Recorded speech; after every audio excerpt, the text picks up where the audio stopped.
हरे हरे कृष्णो रक्षतु मां चराचर गुरो कृष्णं नमस्ते सदा कृष्णे नैवदुरक्षितो गमतकृष्णाय दत्तं मया कृष्णादेव समुद्भवो मम विभो कृष्णस्य दासोऽस्म्यहं कृष्णे भक्तिरजञ्जलास्तु भगवन् हे कृष्ण तुभ्यं नमः। वसुदेवसुधं देवं कंसचाणूरमर्दनं देवकी परमानन्दं कृष्णं वन्दे जगद्गुरुं श्रीकृष्णपरमात्मने नमः। हरे कृष्ण नमस्कारं। ഉച്ചയ്ക്ക് നമ്മൾ കഥ പറഞ്ഞു നിർത്തിയത് വിപ്രപത്നി അനുഗ്രഹം വരെയുള്ള ഭാഗങ്ങളാണ്. അതിനുശേഷം വരുന്ന മറ്റൊരു ഭഗവാന്റെ വൃന്ദാവന ലീലയാണ് ഗോവർദ്ധനോദ്ധാരണം എന്ന് പറഞ്ഞ ലീല. ഒരു ദിവസം ഭഗവാൻ ഉണ്ണിക്കണ്ണൻ കാലത്ത് പതിവുമാതിരി എഴുന്നേറ്റ് പുറത്തേക്ക് വന്ന് നോക്കുന്ന സമയത്ത് ആകെ ബഹളം, കോലാഹലം, എന്തൊക്കെയോ വലിയൊരു ഉത്സവം നടക്കുന്നതിൻ്റെ പ്രതീതി കാണുന്നുണ്ട്. അപ്പൊ അവിടെയുള്ള മുതിർന്ന ഗോപന്മാരോടും അച്ഛനോടൊക്കെ ചോദിച്ചു, എന്താ അവിടെ ഇന്ന് വിശേഷം? പതിവ് മാതിരി അല്ലല്ലോ, എന്തൊക്കെയോ പന്തൽ കെട്ടുന്നു, കുറെ സദ്യകള ഒരുക്കങ്ങളൊക്കെ നടക്കുന്നുണ്ട്, എന്താണ് എന്ന് ചോദിച്ചപ്പോഴാണ് നന്ദഗോപന് ആദ്യം പറഞ്ഞു അതൊരു യാഗം നടത്താൻ പോവാണ്, അതിൻ്റെ ഒരുക്കങ്ങളാണ്. എന്ത് യാഗമാണെന്ന് ചോദിച്ചു. അപ്പൊ പറഞ്ഞു ഇന്ദ്രയാഗമാണ്. എന്താ ഇന്ദ്രയാഗം? എന്തിനകത്ത് ഇന്ദ്രന് യാഗം കൊടുക്കുന്നതെന്ന് വെച്ചാൽ നമ്മളൊക്കെ കൃഷി, പശു ഇതിലൊക്കെ ആധാരമായി കൊണ്ടല്ലേ ജീവിക്കുന്നത്. അതിനൊക്കെ ധാരാളം വേണ്ടത് വെള്ളമാണ്. ആ വെള്ളം വർഷമായി ചൊരിയുന്നത് ആ വർഷത്തിൻ്റെ മേഘത്തിൻ്റെ അധിപനായിട്ടുള്ള ഇന്ദ്രനാണ്. അപ്പോൾ ആ ഇന്ദ്രനെ എല്ലാ വർഷവും ഒരു യാഗം നടത്തി പൂജിച്ച് അദ്ദേഹത്തിന് യാഗം സമർപ്പിക്കാറുണ്ട്, ഇന്ദ്രയാഗം. അങ്ങനെയുള്ള ഒരുക്കങ്ങളാണ്. ഭഗവാൻ ചോദിച്ചു, അങ്ങനെ ഇന്ദ്രനല്ലല്ലോ, ഭഗവാനല്ലേ ഇതൊക്കെ ചെയ്യുന്നത്, ഇന്ദ്രൻ അതിനൊരു ഉപാധിയാണ് എന്ന് മാത്രമേ ഉള്ളൂ. തൻ്റെ ജോലി നോക്കുക, ഡ്യൂട്ടി ചെയ്യുന്നതിന് ഇപ്പൊ കൈക്കൂലി കൊടുക്കണം എന്ന് പറഞ്ഞിട്ടുണ്ടെങ്കിൽ അത് ശരിയല്ലല്ലോ. ഭഗവാന്റെ അന്ന് തന്നെ അഭിപ്രായം അങ്ങനെയാണ്. ഡ്യൂട്ടി ചെയ്യുന്നവരെ ശമ്പളം കഴിക്കുന്നുണ്ട്, ആ ഡ്യൂട്ടി ചെയ്യണം. അവർക്ക് കൈക്കൂലി കൊടുത്ത് ഡ്യൂട്ടി ചെയ്യിപ്പിക്കുക എന്നുള്ളത് ശരിയായ കാര്യമല്ല. ഇന്ദ്രന്റെ ചുമതലയാണ് എല്ലാവർക്കും വർഷം കൊടുക്കുക, ജലം കൊടുക്കുക എന്നുള്ളത്. അത് ചെയ്യുന്നതിന് ഇപ്പൊ ഇന്ദ്രനൊരു യാഗം ചെയ്താലേ ചെയ്യുള്ളൂ എന്ന് പറയുന്നതിലൊന്നും ശരിയായിട്ട് അർത്ഥം കാണില്ല. മാത്രമല്ല ഇപ്പൊ ഇന്ദ്രൻ ഇവിടെ മാത്രമല്ലല്ലോ, യാഗം ചെയ്യാത്ത സ്ഥലങ്ങളിലൊക്കെ മഴ പെയ്യിക്കുന്നുണ്ടല്ലേ ഇന്ദ്രൻ. അപ്പൊ പിന്നെ ഇപ്പൊ ഇവിടെ മഴ പെയ്യിക്കണമെങ്കിൽ യാഗം ചെയ്യണം എന്ന് പറയുന്നത്, പിന്നിപ്പോ നമുക്ക് മഴയൊക്കെ കിട്ടുന്നുണ്ടെങ്കിൽ എന്തെങ്കിലും അതിലൊക്കെ ഒരു അനുഗ്രഹം ഉണ്ടെങ്കിൽ ആ ഗോവർദ്ധന പർവ്വതത്തിൻ്റെയാണ്. ആ മേഘങ്ങളെയെല്ലാം തടഞ്ഞ് നമുക്ക് വർഷം പൊഴിച്ചു തരുന്നു. നമ്മുടെ പശുവും പശുക്കുട്ടികളൊക്കെ അവിടെയാണ് മേയാനായിട്ട് കൊണ്ടുപോകുന്നത്. അവിടുത്തെ പുല്ലും ചെടികളൊക്കെ തിന്നാണ് അതൊക്കെ വളരുന്നത്. നമുക്ക് വേണ്ട വർഗ മുതലായിട്ടുള്ള കാര്യങ്ങളൊക്കെ അവിടെ ആ പർവ്വതത്തിൽ നിന്നാണ് കിട്ടുന്നത്. അപ്പോൾ എന്തെങ്കിലും തരത്തില് നമ്മൾ പൂജിക്കണം എന്നൊക്കെയാണെന്നുണ്ടെങ്കിൽ ഗോവർദ്ധനത്തെയാണ് പൂജിക്കേണ്ടത്, അല്ലാതെ കണ്ട ഇന്ദ്രനെ പൂജിക്കണമെന്നൊന്നും ഞാൻ പറയില്ല, ശരിയല്ല. അതിനൊക്കെ പല ന്യായങ്ങൾ അവിടെ പറയുന്നുണ്ട് ഭഗവാൻ.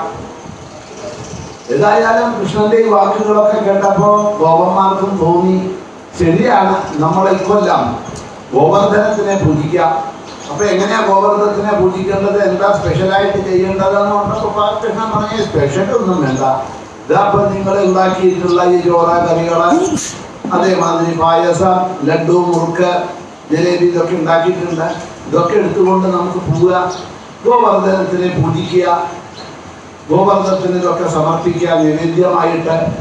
പിന്നെ ഇത് ഈ ഭക്ഷണങ്ങളെല്ലാം തന്നെ ബ്രാഹ്മണർക്കും പിന്നെ അവിടെ വരുന്ന എല്ലാവർക്കും, ബ്രാഹ്മണർക്കല്ല എല്ലാവർക്കും ഈ ഭക്ഷണങ്ങളൊക്കെ വിതരണം ചെയ്ത് കൊടുക്കുക, അവരുടെ മനസ്സിനെയൊക്കെ സന്തോഷിപ്പിക്കുക. അതേ വേണ്ടൂ, വേറൊന്നും വേണ്ട എന്നൊക്കെ പറഞ്ഞു. ശരി, അത്രയേ ഉള്ളൂ എങ്കിലാവാം എന്ന് പറഞ്ഞ് ബ്രാഹ്മണരെ എല്ലാവരെയും വിളിച്ച ഈ ഉണ്ടാക്കിയ ഭക്ഷണങ്ങളൊക്കെ എടുത്ത് ഗോവർദ്ധനത്തിൻ്റെ അടുത്തേക്ക് പോകുന്നു. അവിടെ ചെന്നു വിധിവക്തായിട്ട് ബ്രാഹ്മണരെ പൂജയൊക്കെ ചെയ്തു. എന്നിട്ടില്ല ആ ഗോവർദ്ധനത്തിന് ഉണ്ടാക്കി കൊണ്ടുപോയ ഭക്ഷണങ്ങളൊക്കെ നൈവേദ്യമായിട്ട് സമർപ്പിച്ചു. ഇപ്പൊ അവിടെ ഒരു അത്ഭുതം നടന്നു. ഭഗവാൻ സ്വശക്തി കൊണ്ട് തന്നെ ഗോവർദ്ധന ഗിരിധരനായിക്കൊണ്ട്, ഗോവർദ്ധന ഗിരിരാജനായിക്കൊണ്ട് അവിടെ മറ്റൊരു രൂപത്തിൽ പ്രത്യക്ഷപ്പെട്ട് ഗർക്കൊന്നും അറിഞ്ഞില്ല. എന്നിട്ട് ഇവര് സമർപ്പിച്ചതായിട്ടുള്ള ഈ നൈവേദ്യങ്ങളൊക്കെ സ്വീകരിച്ചു, ഭക്ഷിച്ചു, തൃപ്തിയായി എല്ലാവരെയും അനുഗ്രഹിച്ചു പോയി. ഇത് കണ്ടപ്പോൾ ഗോപന്മാർക്കൊക്കെ വളരെ സന്തോഷമായി. കാരണം ഇത്ര കാലമായിട്ട് ഇന്ദ്രന് യാഗം നടത്തിയാലും ഇന്ദ്രൻ വലിയ സ്വീകരിക്കുകയെ അനുഗ്രഹിക്കുകയെ ഒന്നും പ്രത്യക്ഷത്തിൽ ചെയ്തിട്ടില്ല. ഇതിപ്പോൾ ഗോവർദ്ധന പർവ്വത രാജാവ് ഗിരിരാജാൻ പ്രത്യക്ഷമായിട്ട് വന്ന് അനുഗ്രഹിച്ചിരിക്കണം എന്ന് പറഞ്ഞ് സന്തോഷിച്ച് എല്ലാവരും വന്നു. പക്ഷെ അധിക നേരമൊന്നും അവരുടെ സന്തോഷം ഉണ്ടായിരുന്നില്ല. കാരണം തനിക്ക് കിട്ടേണ്ട യാഗം അത് മുടക്കി ഈ ജനവരിലോളം വലിപ്പമുള്ള ഈ കൃഷ്ണൻ എന്ന് പറഞ്ഞപ്പോൾ രജോഗുണ ആധിക്യം, ക്രോധം വന്നു. ഇന്ദ്രന് ഒരു പാഠം പഠിപ്പിക്കാം, ഇവന്റെ വാക്കുകളെ കേട്ട് നടക്കുന്നതായിട്ടുള്ള ഈ ഗോപന്മാർക്ക് തക്ക ശിക്ഷ ഇതിന് കൊടുത്തേ പറ്റൂ എന്ന് തീരുമാനിച്ച് ഇന്ദ്രൻ തൻ്റെ അധീനത്തിലുള്ള മേഘത്തിനെ വായുവിനെ എല്ലാം വിളിച്ചു. അവരെല്ലാം വിളിച്ചിട്ട് പറഞ്ഞു, പോയിട്ട് അങ്ങോട്ട് വർഷിക്കൂ, പേമാരി അങ്ങോട്ട് ചൊരിയട്ടെ, ഗോകുലം മുഴുവൻ പ്രളയമാവണം, എല്ലാം നശിക്കണം സർവ്വതും. അപ്പോഴേ അവർക്ക് മനസ്സിലാവുള്ളൂ ഞാൻ ആരാണ് എന്നുള്ളത്.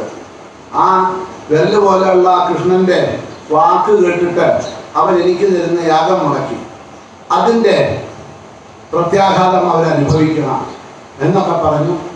ആദ്യം മേഘങ്ങൾ അവരൊക്കെ ഒന്ന് മടിച്ചു നിന്നു. പക്ഷെ എങ്കിലും ഞാനും ഐരാവതത്തിൽ കയറി നിങ്ങളെ സഹായിക്കാൻ എൻ്റെ വജ്രായുധം കൊണ്ട് വരുന്നുണ്ടെന്ന് ഇന്ദ്രൻ പറഞ്ഞപ്പോൾ അവരൊക്കെ തയ്യാറായി വന്നു.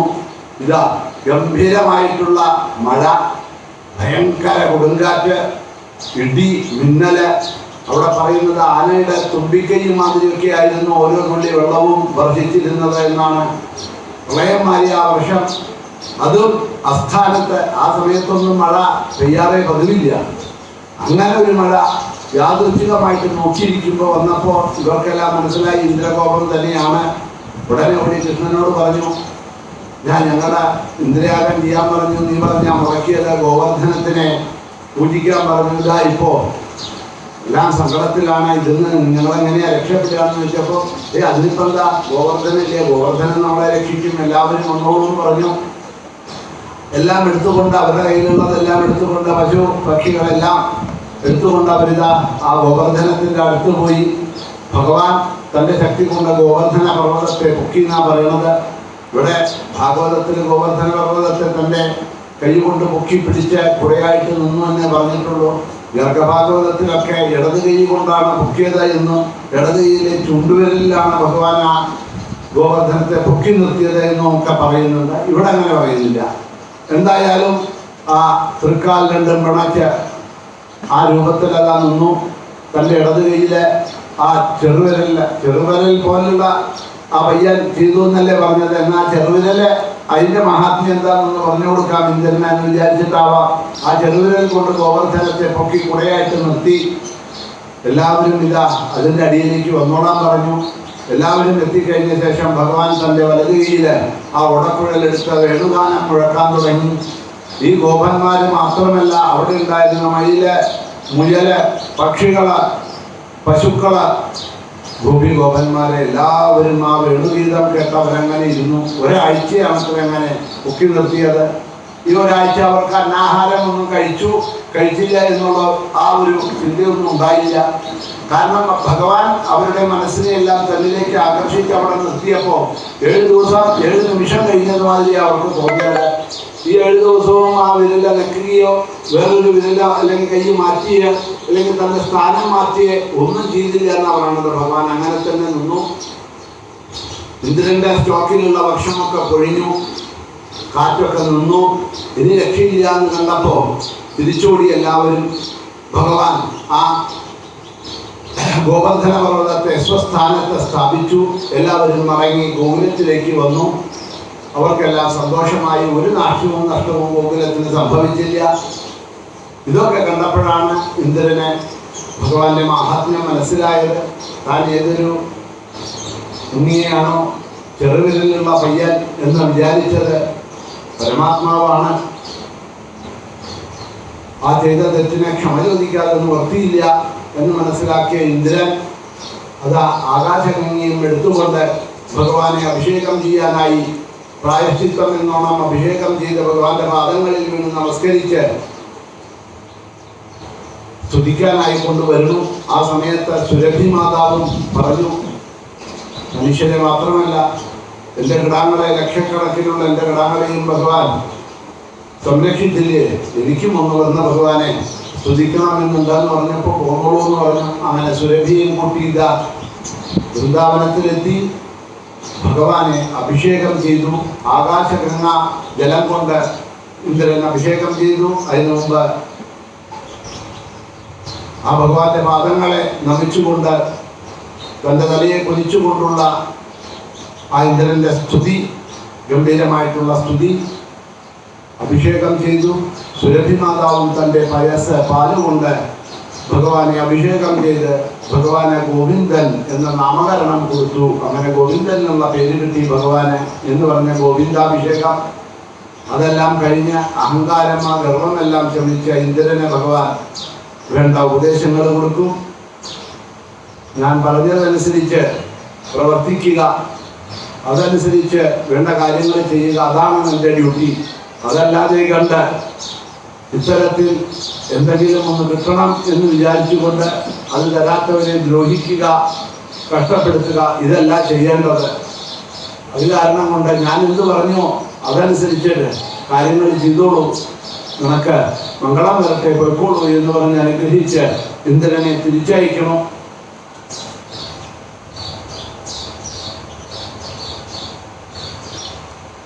നേരത്തെ ഞാൻ പറഞ്ഞു, ഗോപന്മാരൊക്കെ കണ്ടു നിൽക്കുമ്പോൾ ഭഗവാൻ ചെയ്ത ലീലയായിരുന്നു കാളിയമർദ്ദനം എന്നുള്ളത്.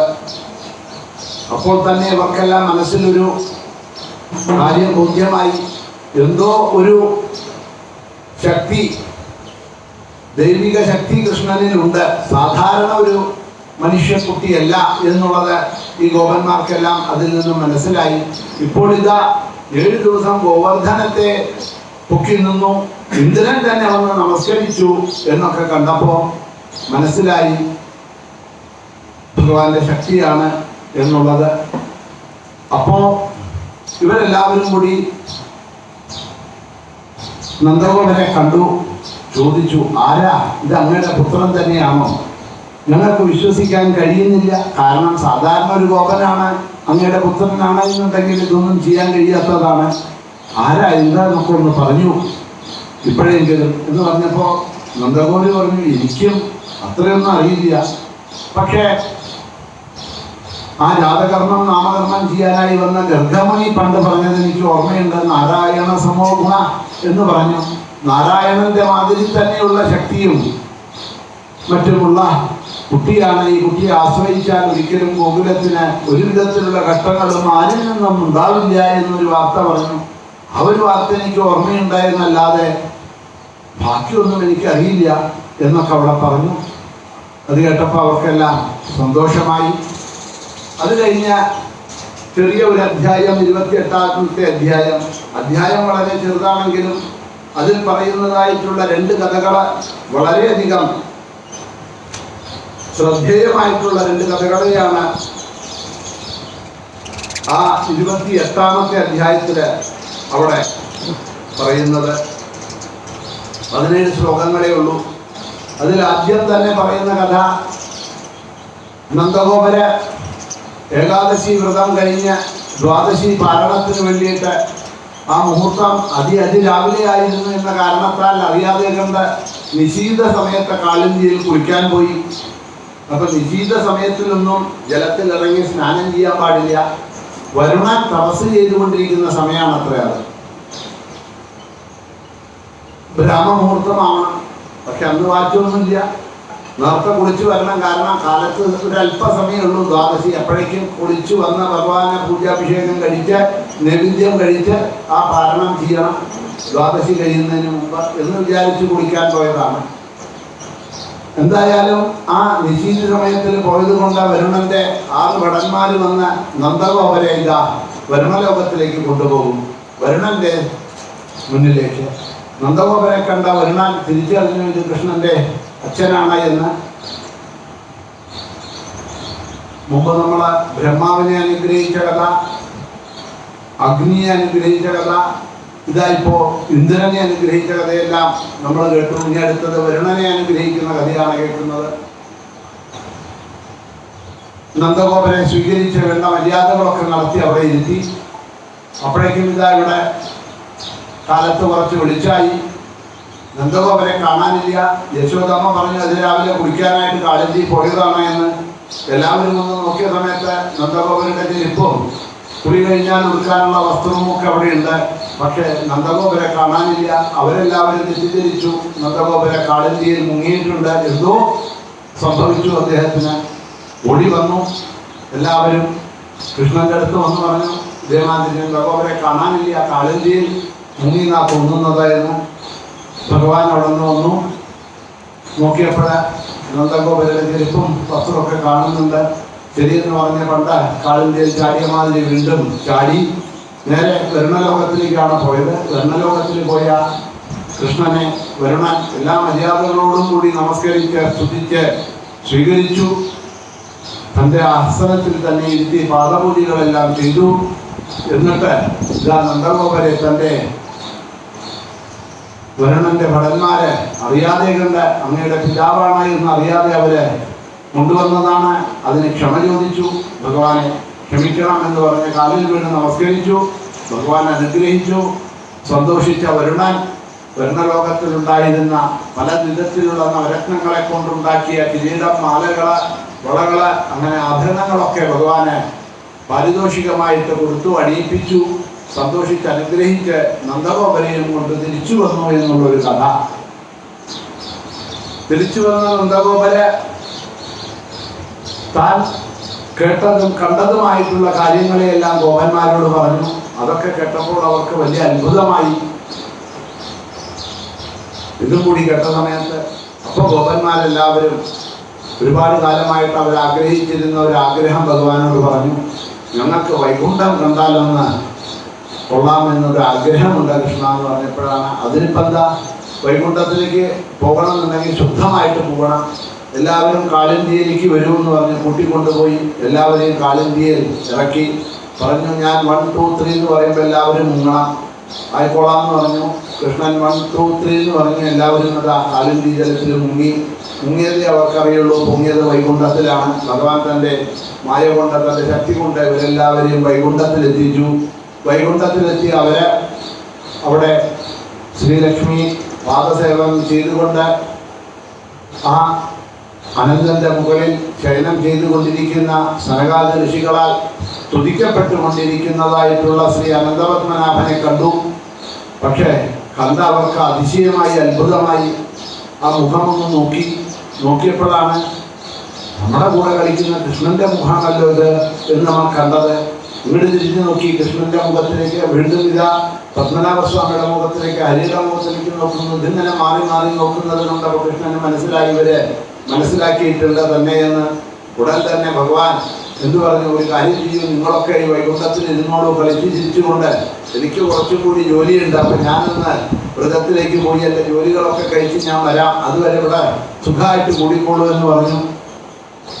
അവർ പറഞ്ഞില്ല, ഞങ്ങൾക്ക് ഇവിടെ ഒന്നും വേണ്ട, ഞങ്ങൾക്ക് കൃഷ്ണന്റെ കൂടെ വരുള്ളൂ, ഞങ്ങളും വരിക, ഞങ്ങളെ കൊണ്ടുപോകണം വ്രതത്തിലേക്ക് എന്ന് പറഞ്ഞു. അങ്ങനെ അവരെയും കൂട്ടി തിരിച്ച് വ്രതത്തിലേക്ക് വന്നു. അവര് യഥാർത്ഥത്തില് മുങ്ങി എണീറ്റപ്പോൾ ഇതൊന്നും അവർക്ക് ഒരു സ്വപ്നം കണ്ടത് മാതിരി തോന്നിയെന്ന് മാത്രമേ ഉള്ളൂ. അങ്ങനെ ഗോപന്മാരെ എല്ലാം വ്രതത്തിലേക്ക്, വൈകുണ്ഠത്തിലേക്ക് കൊണ്ടുപോയ കഥയെ അവിടെ വിസ്തരിച്ചു പറഞ്ഞു. വാസ്തവത്തില് ഇതാണ് ആ ഭക്തിയുടെ അത്യുന്നതമായിട്ടുള്ള ആ സ്ഥാനം എന്ന് പറയുക. കാരണം വൈകുണ്ഠമായാലും കൃഷ്ണനില്ലെങ്കിൽ ഞങ്ങൾക്ക് വൈകുണ്ഠം പോലും വേണ്ട എന്നുള്ള ആ ഒരു ചിന്ത. അല്ലെങ്കിൽ എവിടെയാണോ ശ്രീകൃഷ്ണൻ ഉള്ളത് അത് തന്നെയാണ് വൈകുണ്ഠം എന്നുള്ള ചിന്ത. ഇതാണ് നമുക്കും ഉണ്ടാവേണ്ടത്. അത് ഗോപന്മാർക്കുണ്ടായിരുന്നു. കൃഷ്ണൻ വൈകുണ്ഠത്തിൽ ഇല്ലെങ്കിൽ അവർക്ക് വൈകുണ്ഠവും വേണ്ട. ഏതൊരു വൈകുണ്ഠത്തിൽ എത്താനാണോ എല്ലാവരും യോഗീശ്വരന്മാര് തപസ് ചെയ്യുന്നത്, ധ്യാനം ചെയ്യുന്നത്, ആ വൈകുണ്ഠം പോലും അവരെ കൃഷ്ണന് വേണ്ടി ത്യജിക്കാൻ തയ്യാറായി എന്നുള്ളത് ആ കൃഷ്ണഭക്തിയുടെ ഉത്തമമായിട്ടുള്ള ആ തലത്തെയാണ് ഈ കഥയിലൂടെ നമുക്ക് കാണിച്ചു തരുന്നത്. മാത്രമല്ല രണ്ട് കാര്യങ്ങൾ. കാരണം ഇവിടെ നിന്ന് അങ്ങോട്ട് പോകുന്നത് 29 മുതൽ 33 വരെയുള്ള രാസപഞ്ചകം എന്ന് പറഞ്ഞ ഭഗവാന്റെ രാസലീലയ്ക്കാണ്. അതാണ് ശ്രീ ശുകബ്രഹ്മർഷി പറയാൻ പോകുന്നത്. ആ രാസപഞ്ചകത്തിലേക്ക് പോകുന്ന സമയത്ത് രണ്ട് കാര്യങ്ങളിൽ നമുക്ക് ജയമുണ്ടാവണം. ഒന്ന്, നമ്മളുടെ രസങ്ങളിൽ നമുക്ക് ജയിക്കണം. അപ്പൊ വരുണന്റെ 6 ഭടന്മാര് എന്നൊക്കെ പറഞ്ഞാൽ ആ കഥ. വരുണന്റെ 6 ഭടന്മാരാരാ? ഷഡ്രസങ്ങൾ അല്ലെ? മധുരം, കയ്പ്, ഉപ്പ്, പുളിപ്പ്, ചവർപ്പ്, എരിവ് മുതലായിട്ടുള്ള 6 ഷഡ്രസങ്ങൾ. ഈ ഷഡ്രസങ്ങളെ നമുക്ക് ജയിക്കാൻ കഴിയണം. ആരാണോ നാവിനെ ജയിച്ചത് അവരെല്ലാം ജയിച്ചു എന്നൊക്കെയാണ് പറയുന്നത്. അപ്പൊ ഈ ഷഡ്രസങ്ങളെ നമുക്ക് ജയിക്കാൻ കഴിയണം ഒന്നാമതായിക്കൊണ്ട്. രണ്ടാമതായിക്കൊണ്ട് ആ കൃഷ്ണഭക്തി ആ തലത്തിലേക്ക് എത്തണം. എങ്കിൽ മാത്രമേ കൃഷ്ണനുമായിട്ടുള്ള രാസം നമുക്ക് ചെയ്യാൻ നമുക്കുള്ള യോഗ്യത ഉണ്ടാവുന്നുള്ളൂ.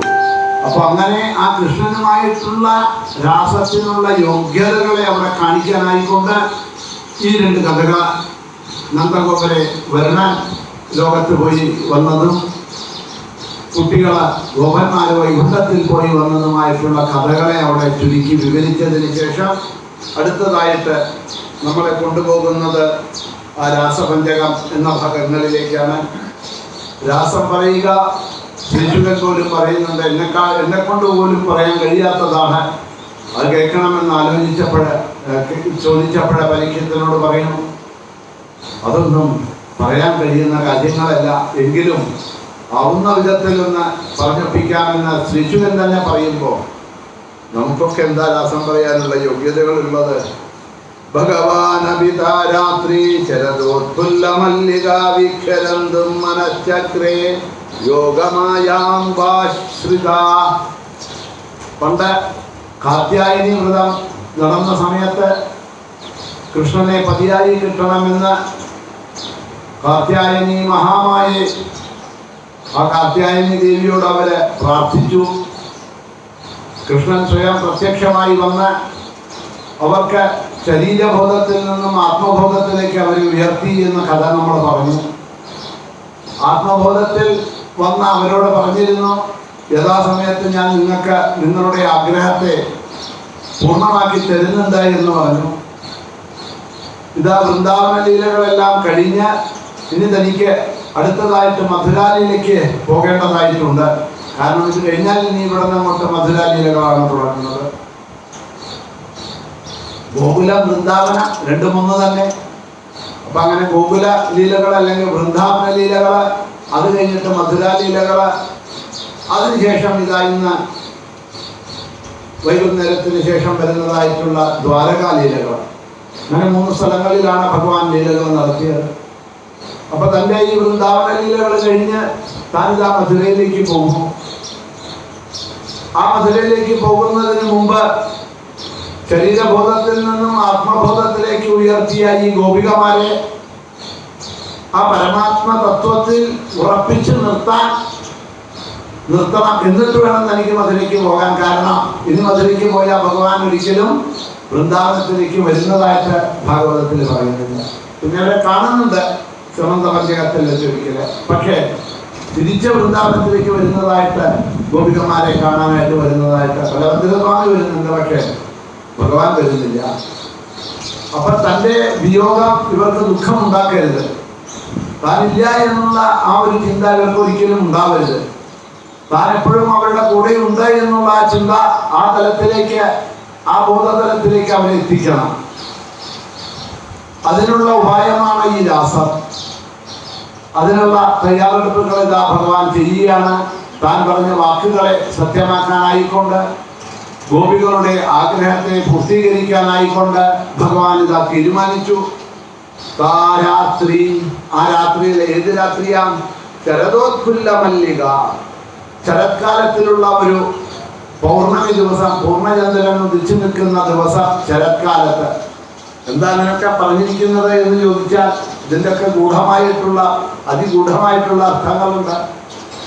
വർഷ ഋതു കഴിഞ്ഞു വരുന്ന കാലമാണ് ശരത് ഋതു എന്ന് പറയുന്നത്. വർഷ ഋതുവിൽ മഴ പെയ്ത് പല വഴികളിലായി ജലം ഒഴുകി നദിയിൽ വരുന്നു. ആ നദിയിലെ വെള്ളം നമുക്ക് നോക്കിയാൽ അറിയാം കലങ്ങി മറിഞ്ഞ ചെളിയോട് കൂടിയിട്ടുള്ള നദീജലമാവും. ആ ജലം കുടിക്കാനോ ഒന്നും ആ സമയത്ത് പറ്റില്ല. കാരണം ഒഴുകി വരുന്ന ജലം 4 ഭാഗത്തു നിന്നും വരുന്നത് മണ്ണോടുകൂടി ചെളിയോടുകൂടിയാണ് വരുന്നത്, നദിയിൽ പതിക്കുന്നത്. അങ്ങനെയുള്ള വർഷഋതു കഴിഞ്ഞ് വരുന്ന അടുത്ത ഋതുവാണ് ശരത് ഋതു എന്ന് പറയുന്നത്. ശരത് ഋതു ആകുമ്പോഴേക്കും മഴയെല്ലാം നിന്നു.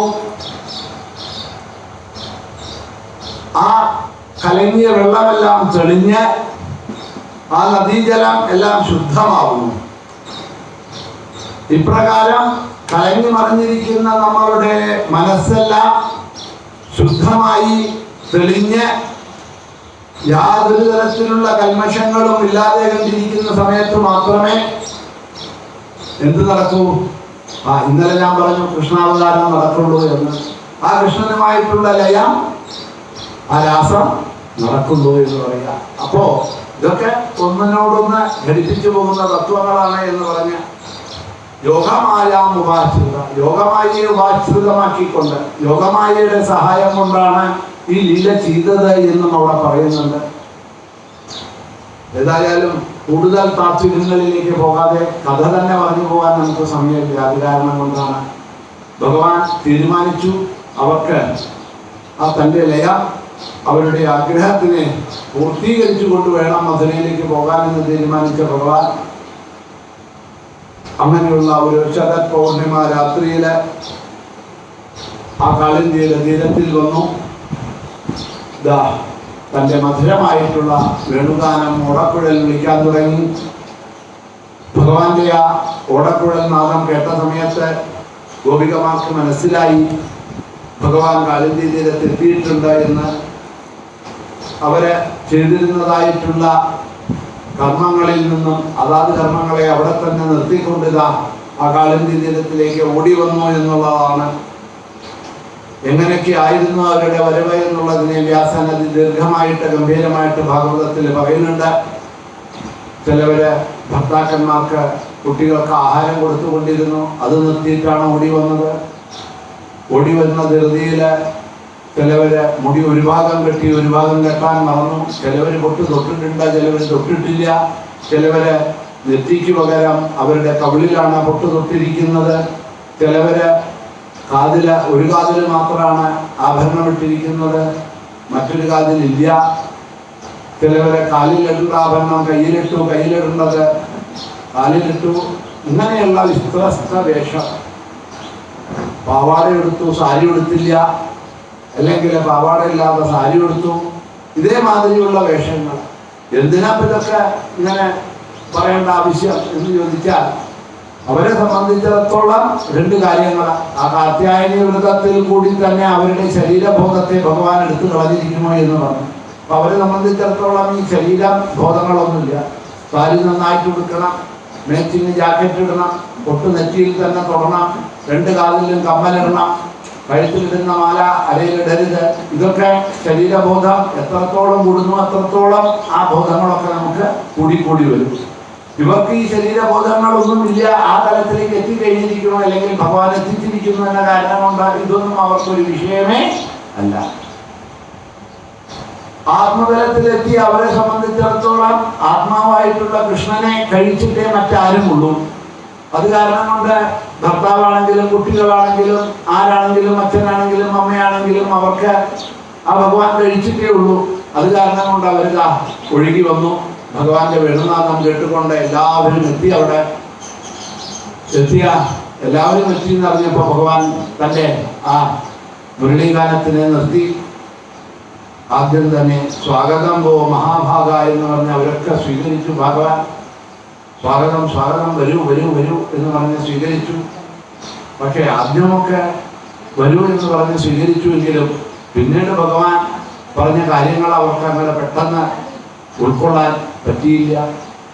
പറഞ്ഞു, നിങ്ങൾ ഇപ്പൊ എന്തിനാ ഇങ്ങോട്ട് ഓടി വന്നിരിക്കുന്നത്?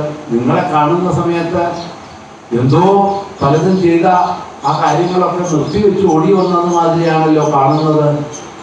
എന്തിനാ ഇങ്ങോട്ട് ഓടി വന്നത് എന്നൊക്കെ ചോദിച്ചു. പിന്നെ മറുപടി ഒന്നും പറഞ്ഞില്ല ഭഗവാനോട്. മറുപടി ഒന്നും കിട്ടിയില്ല എന്ന് കണ്ടപ്പോൾ ഭഗവാൻ പറഞ്ഞു, നിങ്ങളിങ്ങനെ രാത്രി സമയത്ത് വീടൊന്നും വിട്ട് ഓടി വരുന്നത് ശരിയല്ല. രാത്രി സമയത്ത് ഇരുട്ടിക്കഴിഞ്ഞാൽ സ്ത്രീകളൊന്നും ഗൃഹത്തിൻ്റെ പുറത്ത് പോകരുത്, അതാണ് മര്യാദ. അപ്പം നിങ്ങളിങ്ങനൊക്കെ വന്നത് ശരിയായിട്ടില്ല. മാത്രമല്ല, അപ്പം ഇതിൻ്റെ അടുത്തൊക്കെ രാത്രിയിൽ ഒരുപാട് മൃഗങ്ങളും വന്യമൃഗങ്ങളും ഒക്കെ വരുന്ന സ്ഥലമാണ്. അങ്ങനെയുള്ള രാത്രിയിലൊക്കെ ഒറ്റയ്ക്ക് ഓടി വരിക എന്നുള്ളത് വലിയ ഭീതി ഉണ്ടാക്കുന്ന കാര്യമാണ്. അപ്പോഴും ഒന്നും വേണ്ടിയില്ല. പറഞ്ഞു, സ്ത്രീകളായിട്ടുള്ള വിവാഹം കഴിഞ്ഞിട്ടുള്ള നിങ്ങൾക്കൊക്കെ പതിയെ ശുശ്രൂഷിക്കുക എന്നുള്ളതാണ് പതിവ്രതയായിട്ടുള്ള ഒരു ഭാര്യയുടെ പരമമായിട്ടുള്ള ധർമ്മം. അച്ഛനെ, അമ്മയെ, കുട്ടികളെ, ഗൃഹത്തിലുള്ളവരെയൊക്കെ ശുശ്രൂഷിക്കുക, അതാണ് പതിവ്രതയായിട്ടുള്ള ഒരു സ്ത്രീയുടെ ധർമ്മം. ആ ധർമ്മമൊന്നും ചെയ്യാതെ കണ്ട് നിങ്ങൾ അതെല്ലാം ഇട്ട് അവരെയെല്ലാം ഉപേക്ഷിച്ചുകൊണ്ട് ഇങ്ങനെ ഓടി വന്നു എന്ന് പറയുന്നത് ഒട്ടും ശരിയായില്ല കേട്ടോ എന്നൊക്കെ ഭഗവാൻ കുറെ തത്വങ്ങളൊക്കെ അവിടെ പറഞ്ഞു. അവരെ പരീക്ഷിക്കാനായിട്ടാണ്. അങ്ങനെ ഭഗവാൻ പറഞ്ഞ ഓരോരോ കാര്യങ്ങളും എല്ലാം കേട്ട് അതെല്ലാം കഴിഞ്ഞു എന്ന് കണ്ടപ്പോൾ, ഭഗവാൻ പറയുന്നതൊക്കെ നിർത്തിയെന്ന് കണ്ടപ്പോൾ അതിനൊക്കെ ഉത്തരമായിക്കൊണ്ട് ഗോപികമാര് പറയാൻ തുടങ്ങി. ശരിയാണെന്ന് പറഞ്ഞത്, ഒരു പതിവ്രതയായിട്ടുള്ള സ്ത്രീയെ സംബന്ധിച്ചിടത്തോളം ഭർതൃ ശുശ്രൂഷണം തന്നെയാണ് ഏറ്റവും ചെയ്യേണ്ടതായിട്ടുള്ള കാര്യം. പക്ഷേ ഞങ്ങളെ സംബന്ധിച്ചിടത്തോളം ഞങ്ങൾക്കൊക്കെ 2 ഭർത്താക്കന്മാരുണ്ട് എല്ലാവർക്കും. ആരാ 2 ഭർത്താക്കന്മാരെ എന്ന് ചോദിച്ചാൽ, പാഞ്ചഭൗതികമായിട്ടുള്ള ഈ ശരീരം കൊണ്ട് സ്വീകരിച്ചതായിട്ടുള്ള അതേമാതിരി പാഞ്ചഭൗതികമുള്ള ശരീരമുള്ള ഒരു ഭർത്താവ്. രണ്ടാമത്, ഈ പാഞ്ചഭൗതികമായിട്ടുള്ള ശരീരത്തിന് ആരാണോ ചൈതന്യം തന്ന് ഇതിനെ കാത്തു രക്ഷിക്കുന്നത്, ആ പതി എന്ന് പറഞ്ഞാൽ രക്ഷകൻ എന്നൊക്കെയാണ് അർത്ഥം. ഭർത്താവ് എന്ന് പറഞ്ഞാൽ ഭരിക്കുന്നവൻ അല്ലെങ്കിൽ കാത്തു രക്ഷിക്കുന്നവൻ എന്നൊക്കെയാണ് സംസ്കൃതത്തിൽ അർത്ഥം.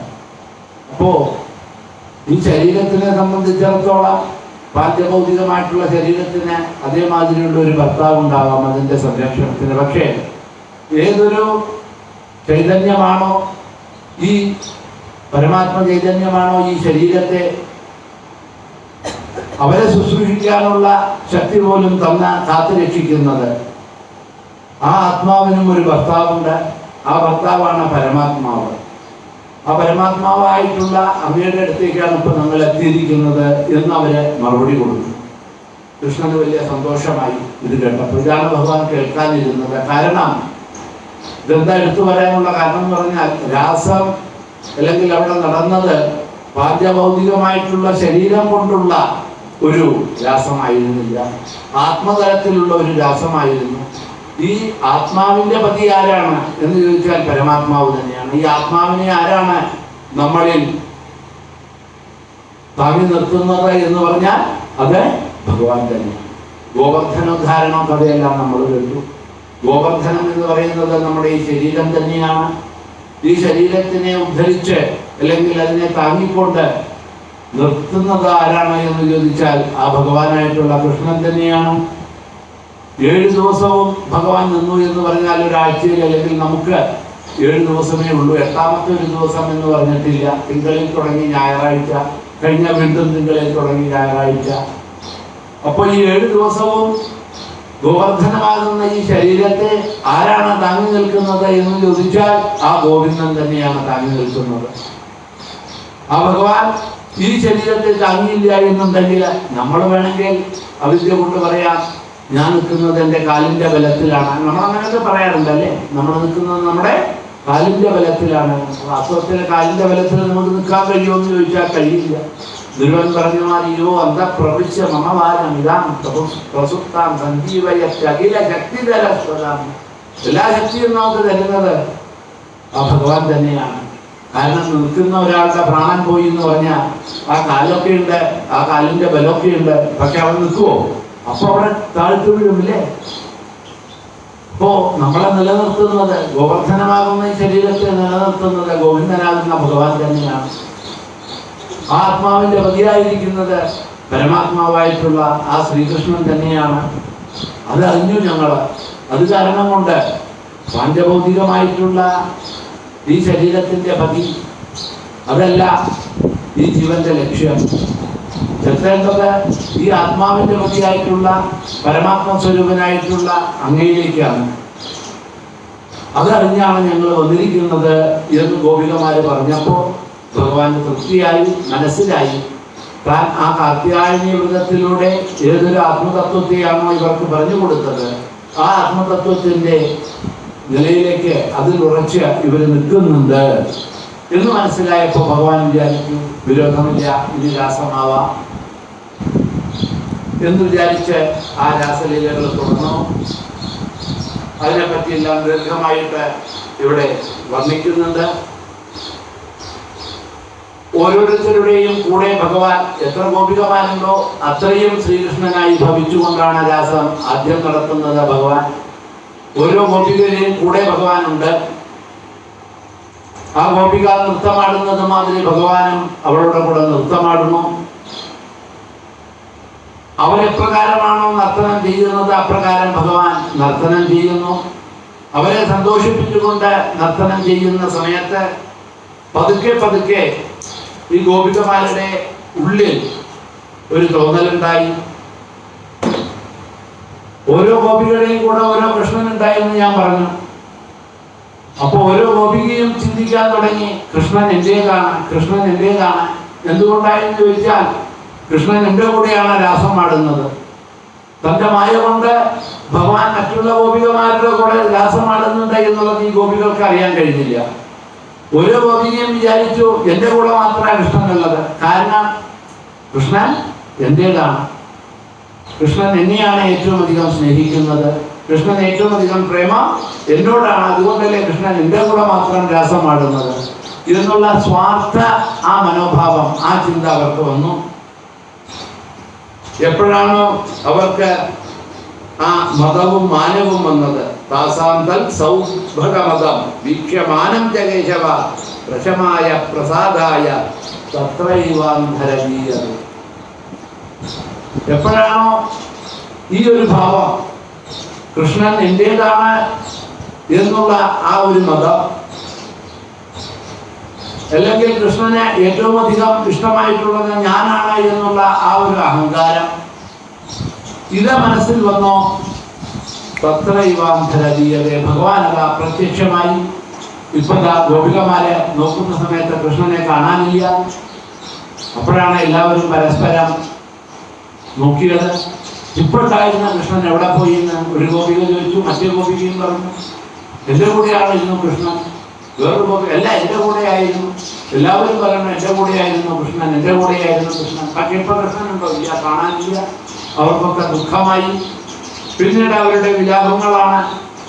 ആ കാട്ടിലൂടെ അവരെ അന്വേഷിച്ച് നടക്കുന്നു. കൃഷ്ണൻ എവിടെയാണെന്ന് കാണുന്ന പൂക്കളോട്, കാണുന്ന ലതകളോട്, കാണുന്ന മരങ്ങളോട്, വൃക്ഷങ്ങളോട്, മയിലിനോട്, മാനിനോട്, മുയിലിനോട്, എല്ലാ പശുപക്ഷികളോട് സംസാരിക്കാൻ കഴിയില്ലെങ്കിലും അവരോടൊക്കെ ഞങ്ങളുടെ കൃഷ്ണനെ കണ്ടോ, ഞങ്ങളുടെ കൃഷ്ണനെ കണ്ടോ എന്ന് പറഞ്ഞ് അവരെല്ലാം കൂടി നടന്നു.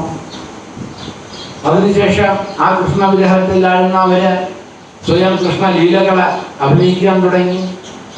കൃഷ്ണൻ ചെയ്തതായിട്ടുള്ള പല ലീലകളും അവര് സ്വയം ആ ലീലകൾ നടത്തി മനസ്സിനെ സമാധാനിപ്പിച്ചു. കൃഷ്ണൻ കൂടെയുണ്ട് എന്ന് പറഞ്ഞുകൊണ്ട് അങ്ങനെ അവര് അലഞ്ഞു നടക്കുന്ന സമയത്താണ് ഒരു ഗോപിക കണ്ടത് കൃഷ്ണന്റെ കാൽപ്പാടുകള്, ഭഗവാന്റെ ആ വജ്രാങ്കുശ ഗജ സരോരുഹലാഞ്ജനാഢ്യം, ആ ചിഹ്നങ്ങളൊക്കെയുള്ള പാദങ്ങളെ മണ്ണിൽ പതിച്ചു പോയിട്ടുണ്ട്. അപ്പൊ ആ ഗോപിക വിളിച്ചു പറഞ്ഞു, നോക്കൂ, ഈ വഴിക്ക് കൃഷ്ണൻ പോയിട്ടുണ്ട്, കൃഷ്ണന്റെ പാദങ്ങളല്ലേ ഈ കാണുന്നത് എന്ന് ചോദിച്ചു. മറ്റുള്ള ഗോപികൾ നോക്കുമ്പോൾ അതേ കൃഷ്ണന്റെ പാദങ്ങളെ ഈ വഴിക്ക് കൃഷ്ണൻ പോയിട്ടുണ്ട്. അപ്പോഴേക്കും വേറൊരു ഗോപിക പറയുന്നു, കൃഷ്ണൻ ഒറ്റയ്ക്കല്ല, നോക്കൂ, കൃഷ്ണന്റെ പാദങ്ങളോടുകൂടി വേറൊരു പാദവും കാണാനുണ്ട്. അപ്പൊ അവർ തീരുമാനിച്ചു മറ്റേതോ ഒരു ഗോപികയും കൂടിയാണ് കൃഷ്ണൻ പോയിരിക്കുന്നത്. അപ്പൊ നമ്മളെക്കാളെല്ലാം സ്നേഹം ആ ഗോപികയോടായിരിക്കും. ഗോപിക എന്നേ അവിടെ പറയുന്നുള്ളൂ. ചില സ്ഥലങ്ങളിലൊക്കെ മഹാത്മാക്കൾ അത് രാധയാണ് എന്ന് പറയുന്നത് ആയിരിക്കാം.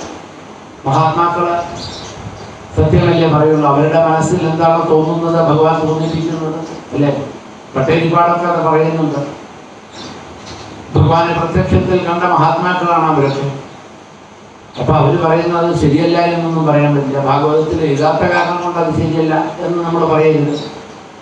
സത്യമല്ലാത്ത വാക്കുകൾ അവരുടെ മുഖത്തിൽ നിന്നും വരില്ല. ഏതായാലും രാധയാ എന്ന് പറയണോ രാധ എന്നുള്ളത് ഇവിടെ പറയാത്തത് കാരണം കൊണ്ട് ഗോപിക എന്നാണ് ശ്രീശുകർ പറയുന്നത്. ആ കാൽ ചൂടുകളെ നോക്കിക്കൊണ്ട് പോയി. അങ്ങനെ നടന്ന് അവര് ഒരു സ്ഥലത്തെത്തിയപ്പോഴാണ് ആ ഗോപികയെ അവർ കണ്ടു. ആ ഗോപിക ഇരുന്ന് കരയാണ്. എന്താണെന്ന് ചോദിച്ചപ്പോഴാണ് പറഞ്ഞത്, എന്നെ ഏറ്റിക്കൊണ്ട് കൃഷ്ണൻ വരികയായിരുന്നു. ആ സമയത്ത് ഞാനും കൃഷ്ണനും കൂടി നടന്നു വരികയായിരുന്നു. ആ സമയത്ത് എൻ്റെ കാലുകളൊക്കെ വേദനിച്ചു. കൃഷ്ണനോട് ഞാൻ പറഞ്ഞു, ഒന്ന് എന്നെ ചുമലിൽ ഏറ്റിക്കൊണ്ട് നടക്കണം എന്ന് വിചാരിച്ചു. അത് പറഞ്ഞു. കാരണം ആ ഗോപികയ്ക്ക് തോന്നിയിത്രേ, എല്ലാ ഗോപികളെയും വിട്ടെൻ്റെ കൂടെയാണല്ലോ കൃഷ്ണൻ വന്നത്. അപ്പൊ കൃഷ്ണൻ ഏറ്റവും അധികം സ്നേഹം, പ്രേമം എന്നോടാണ്. ഞാൻ എന്ത് പറഞ്ഞാലും കൃഷ്ണൻ കേൾക്കും എന്നുള്ള ആ ഒരു ചിന്തയുണ്ടായി, അഹങ്കാരം ഉണ്ടായി മനസ്സിൽ. പറഞ്ഞു, കൃഷ്ണ എനിക്കിനി നടക്കാൻ വയ്യ, എന്നെ ചുമലിൽ ഏറ്റിക്കൊണ്ട് നടക്കണം എന്ന്. അഹങ്കാരത്തിന്റെ ആ തലത്തിലെത്തി എന്ന് വിചാരിച്ചപ്പോൾ ഭഗവാൻ അവിടെയും ആ അഹങ്കാരം പഠിപ്പിക്കണം എന്ന് വിചാരിച്ചു. ആയിക്കോട്ടെ, ഞാൻ ഇരിക്കാൻ തോളിൽ കയറിക്കോളൂ എന്ന് പറഞ്ഞു. ഭഗവാൻ ഇരുന്ന് കൊടുത്തു. ഇവിടെ കാല് നോക്കി തോളിൽ കയറിയതാണ്. പക്ഷേ അപ്പോഴേക്കും തത്രയാന്ധര ധീരത അവിടെ നിന്നും പറഞ്ഞു ഭഗവാൻ, അവളിതാ വീണിരിക്കണു. അവിടെ കൃഷ്ണനെ കാണാനില്ല. ആ ദുഃഖത്തിൽ അവൾ ഇരിക്കുകയാണ്. ഈ കഥകളൊക്കെ കേട്ട ഗോപികമാർക്കൊക്കെ ദുഃഖമുണ്ടായി. അവരിങ്ങനെ നടന്ന് വലഞ്ഞ് ആ കൃഷ്ണനെ എവിടെയെന്ന് തെരഞ്ഞ് കിട്ടാതെ വീണ്ടും ആ കാളിന്തി തീരത്ത് തന്നെ എല്ലാവരും എത്തി.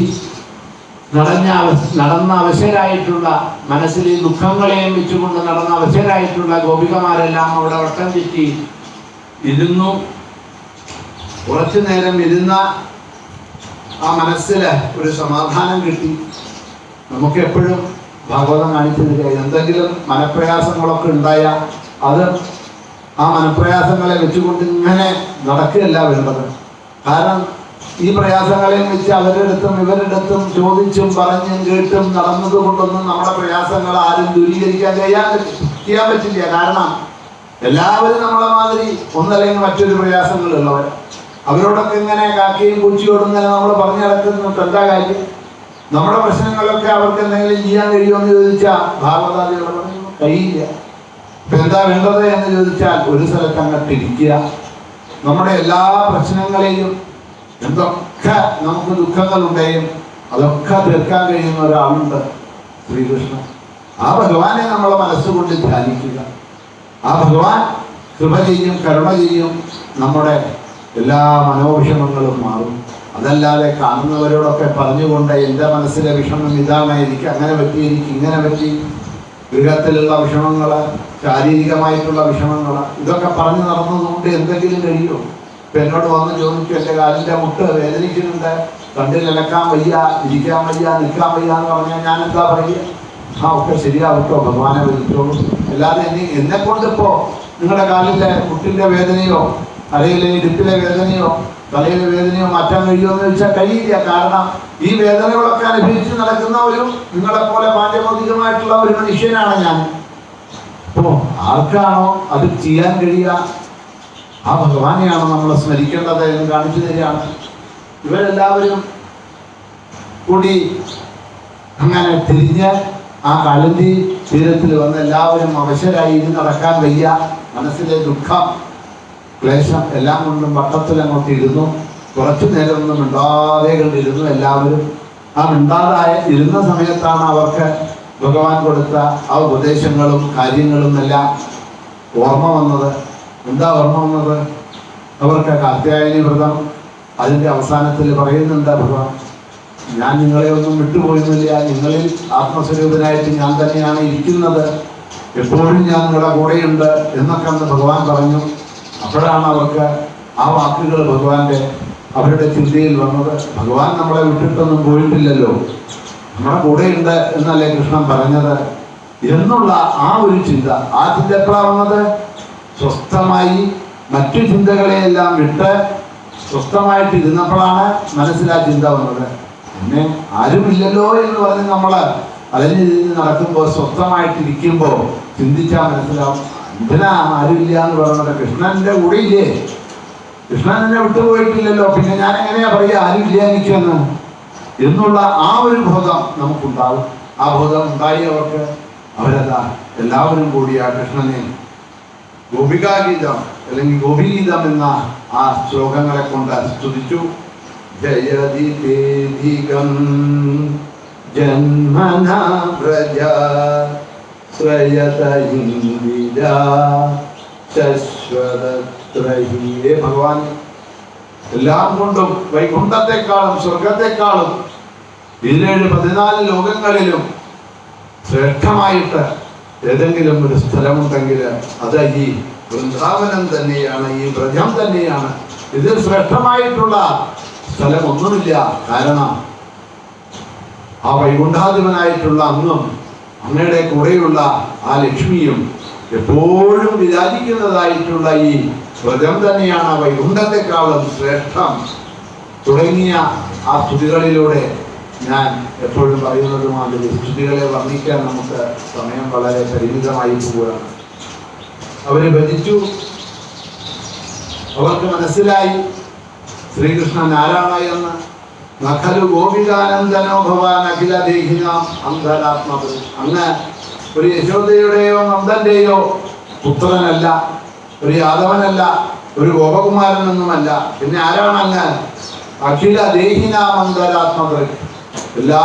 എല്ലാവരുടെയും ഉള്ളിൽ ആത്മസ്വരൂപനായിരിക്കുന്ന ആ ചൈതന്യം ഹേ കൃഷ്ണ അവിടുന്ന് തന്നെയാണ് എന്ന് ഞങ്ങൾ മനസ്സിലാക്കുന്നുണ്ട് എന്ന് പറഞ്ഞു. കൃഷ്ണം ഏനം അവേഹിത്വം ആത്മാനം അഖിലാത്മന എന്ന ബ്രഹ്മസ്തുതിയിൽ നമ്മൾ കണ്ടു 14-ാമത്തെ അധ്യായത്തിൽ. കൃഷ്ണം ഏനം അവേഹിത്വം അവേഹി ത്വാം അവേഹി ഏനം കൃഷ്ണം. നിങ്ങൾ മനസ്സിലാക്കൂ ഈ കൃഷ്ണൻ ആരാണ് എന്നുള്ളത്. ആത്മാനം അഖിലാത്മന, എല്ലാ പ്രാണികളുടെയും ആത്മസ്വരൂപനായിരിക്കുന്നത് ഈ കൃഷ്ണൻ തന്നെയാണ്. എന്നാ പിന്നെ ആ കൃഷ്ണൻ ശരീരമെടുത്തിട്ടാണല്ലോ ഇവിടെ ഇരിക്കുന്നത്. ആത്മസ്വരൂപനായി എല്ലാവരിലുമുള്ള കൃഷ്ണൻ ഈ ശരീരമെടുത്തുകൊണ്ടാണല്ലോ ഇവിടെ ഇരിക്കുന്നത് എന്ന് ചോദിക്കുകയാണെങ്കിൽ ജഗത് ഹിതായ സോപ്യത്ര മായാഭവതി. ആ ജഗദ്ഹിതത്തിന് വേണ്ടിയിട്ട് ധർമ്മ സംസ്ഥാപനാർത്ഥായ ദേഹി ഭാവാദിമായ മായ കൊണ്ട്, തൻ്റെ മായ കൊണ്ട് ഒരു രൂപം സ്വീകരിച്ചു. കൃഷ്ണനായിട്ടും രാമനായിട്ടും പല രൂപങ്ങൾ സ്വീകരിച്ചു എന്ന് മാത്രമേ ഉള്ളൂ. പക്ഷേ ആരാണ് ഈ കൃഷ്ണൻ?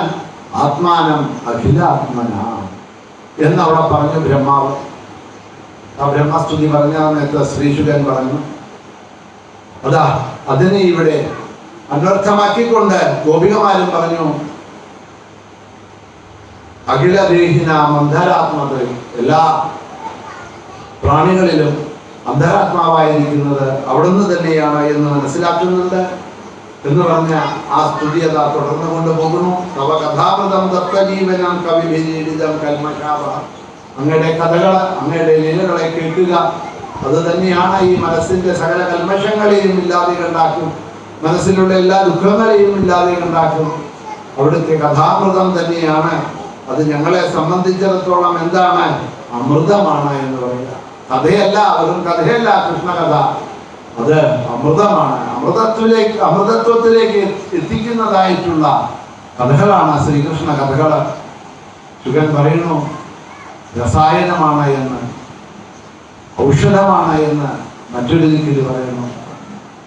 ഭാഗവതം അങ്ങനെയാണ് നമ്മൾ ഭാഗവതത്തിനെ കാണേണ്ടത്. ഈ ഭവൌഷധമാണ്, കർമ്മരസായനമാണ്, കഥാമൃതമാണ് എന്ന തലത്തിലേക്ക് നമുക്ക് ആ ശ്രീകൃഷ്ണ കഥകളെ കാണാൻ കഴിയണം. സുരതവർദ്ധനം ശോകനാശനം സുരിത വേണുന സുട്ടു ചുംബിത. ഭഗവാന്റെ കയ്യിലുള്ള വേണു ഉടക്കുഴൽ നമ്മൾ ഓരോരുത്തരുമാണ് എന്ന് മനസ്സിലാക്കണം.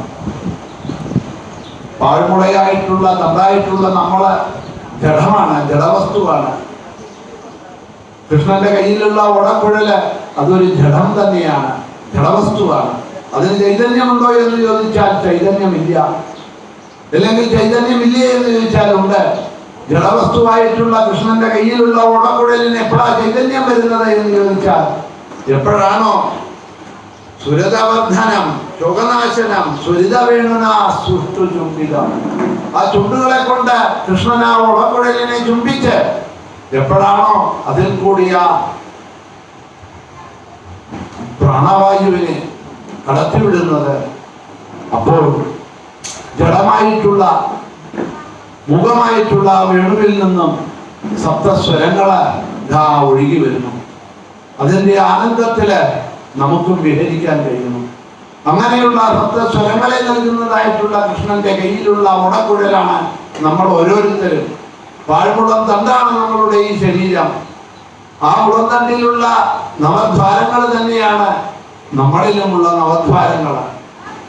ഈ നവദ്വാരങ്ങളുള്ള പാഴ്മുളം തണ്ടായിട്ടുള്ള ഓടക്കുഴലായിരിക്കുന്ന ഈ ശരീരം അത് എപ്പോഴാണ് ചൈതന്യമാകുന്നത്, നമ്മളിലൂടെ എപ്പോഴാണ് സപ്തസ്വരങ്ങൾ ഒഴുകി വരുന്നത് എന്ന് പറഞ്ഞാൽ, എത്ര കാലം ഇതിന്റെ ഉള്ളിൽ ആ ഭഗവാൻ ശ്രീകൃഷ്ണൻ ഇരുന്നു കൊണ്ട് തന്റെ ചുണ്ടുകളിൽ കൂടി ആ പ്രാണവായു ഇങ്ങനെ ഊതിക്കൊണ്ടിരിക്കുന്ന അത്രയും കാലം നമ്മളിൽ നിന്നും ഇതാ ആ സപ്തസ്വരങ്ങള് പലതായിട്ടും ഗീതമായിട്ടും കഥകളായിട്ടും പാട്ടായിട്ടും വാക്കായിട്ടും മമ വാചനിതാ പ്രസുപ്താമെന്ന് ധ്രുവചരിതത്തിന് ധ്രുവം പറഞ്ഞ മാതിരി വാക്കായും വാചകങ്ങളായും കീർത്തനങ്ങളായും നമ്മളിൽ നിന്നും അങ്ങനെ ഒഴുകിക്കൊണ്ടിരിക്കുന്നു. എപ്പോഴാണോ പരമാത്മ സ്വരൂപനായിട്ടുള്ള കൃഷ്ണൻ ഈ ഓടക്കുഴലിൽ തന്റെ ആ ഊത്ത് നിർത്തുന്നത്, ആ പ്രാണവായു വിടുന്നത് നിർത്തുന്നത്, നമ്മളും ഇതാ പാഴ്മുളം തണ്ടായി ജഡമായി പിന്നെ ആ 9 കഷ്ണങ്ങളുള്ള മുറയിൽ കയറ്റിക്കൊണ്ട് നമ്മളെയും കൊണ്ടുപോയ ആ ശരീരത്തിനെ ധരിപ്പിക്കുകയാണ് ചെയ്യുന്നത്. അങ്ങനെ ആ സപ്തസ്വരങ്ങളായിക്കൊണ്ട് ജീവന ചൈതന്യമായിക്കൊണ്ട് ഇരിക്കുന്നത് ആ ശ്രീകൃഷ്ണൻ തന്നെയാണ്, അവിടുന്ന് തന്നെയാണ് എന്നുള്ളത് ഞങ്ങൾ അറിയുന്നുണ്ട് എന്നൊക്കെ അവിടെ ആ ഗോപീഗീതത്തില് അവർ പറഞ്ഞു. മാത്രമല്ല ഇപ്പോഴ് അവർക്ക് മനസ്സിലായി, അവർക്ക് മതവും മാനവും ഉണ്ടായി എന്ന് പറഞ്ഞു. എന്താ മതമുണ്ടായത്? കൃഷ്ണൻ എന്റേതാണ്, കൃഷ്ണൻ എന്റേതാണ്, കൃഷ്ണൻ എനിക്കാണ് ഏറ്റവും പ്രിയപ്പെട്ടവനായിരിക്കുന്നത്, ഞാൻ പറയുന്നത് മാതിരി കൃഷ്ണൻ ഇതാ രാസത്തിലാടുന്നു എന്ന് വിചാരിച്ചവരിരുന്നു. പക്ഷെ ഇപ്പൊ അവർക്ക് മനസ്സിലായി കൃഷ്ണൻ എന്റേതല്ല, ഞാൻ കൃഷ്ണന്റേതാണ് എന്ന ആ ഭാവം അവർക്ക് വന്നു. ഈ ഭാവമാണ് രാസം നമ്മളെ പഠിപ്പിക്കുന്നത്. ഭഗവാൻ എന്റേതാണ് എന്നുള്ള ചിന്തയല്ല വേണ്ടത്, ഞാൻ ഭഗവാന്റേതാണ് എന്നുള്ള ചിന്ത, ഞാൻ കൃഷ്ണന്റേതാണ് എന്നുള്ള ചിന്ത.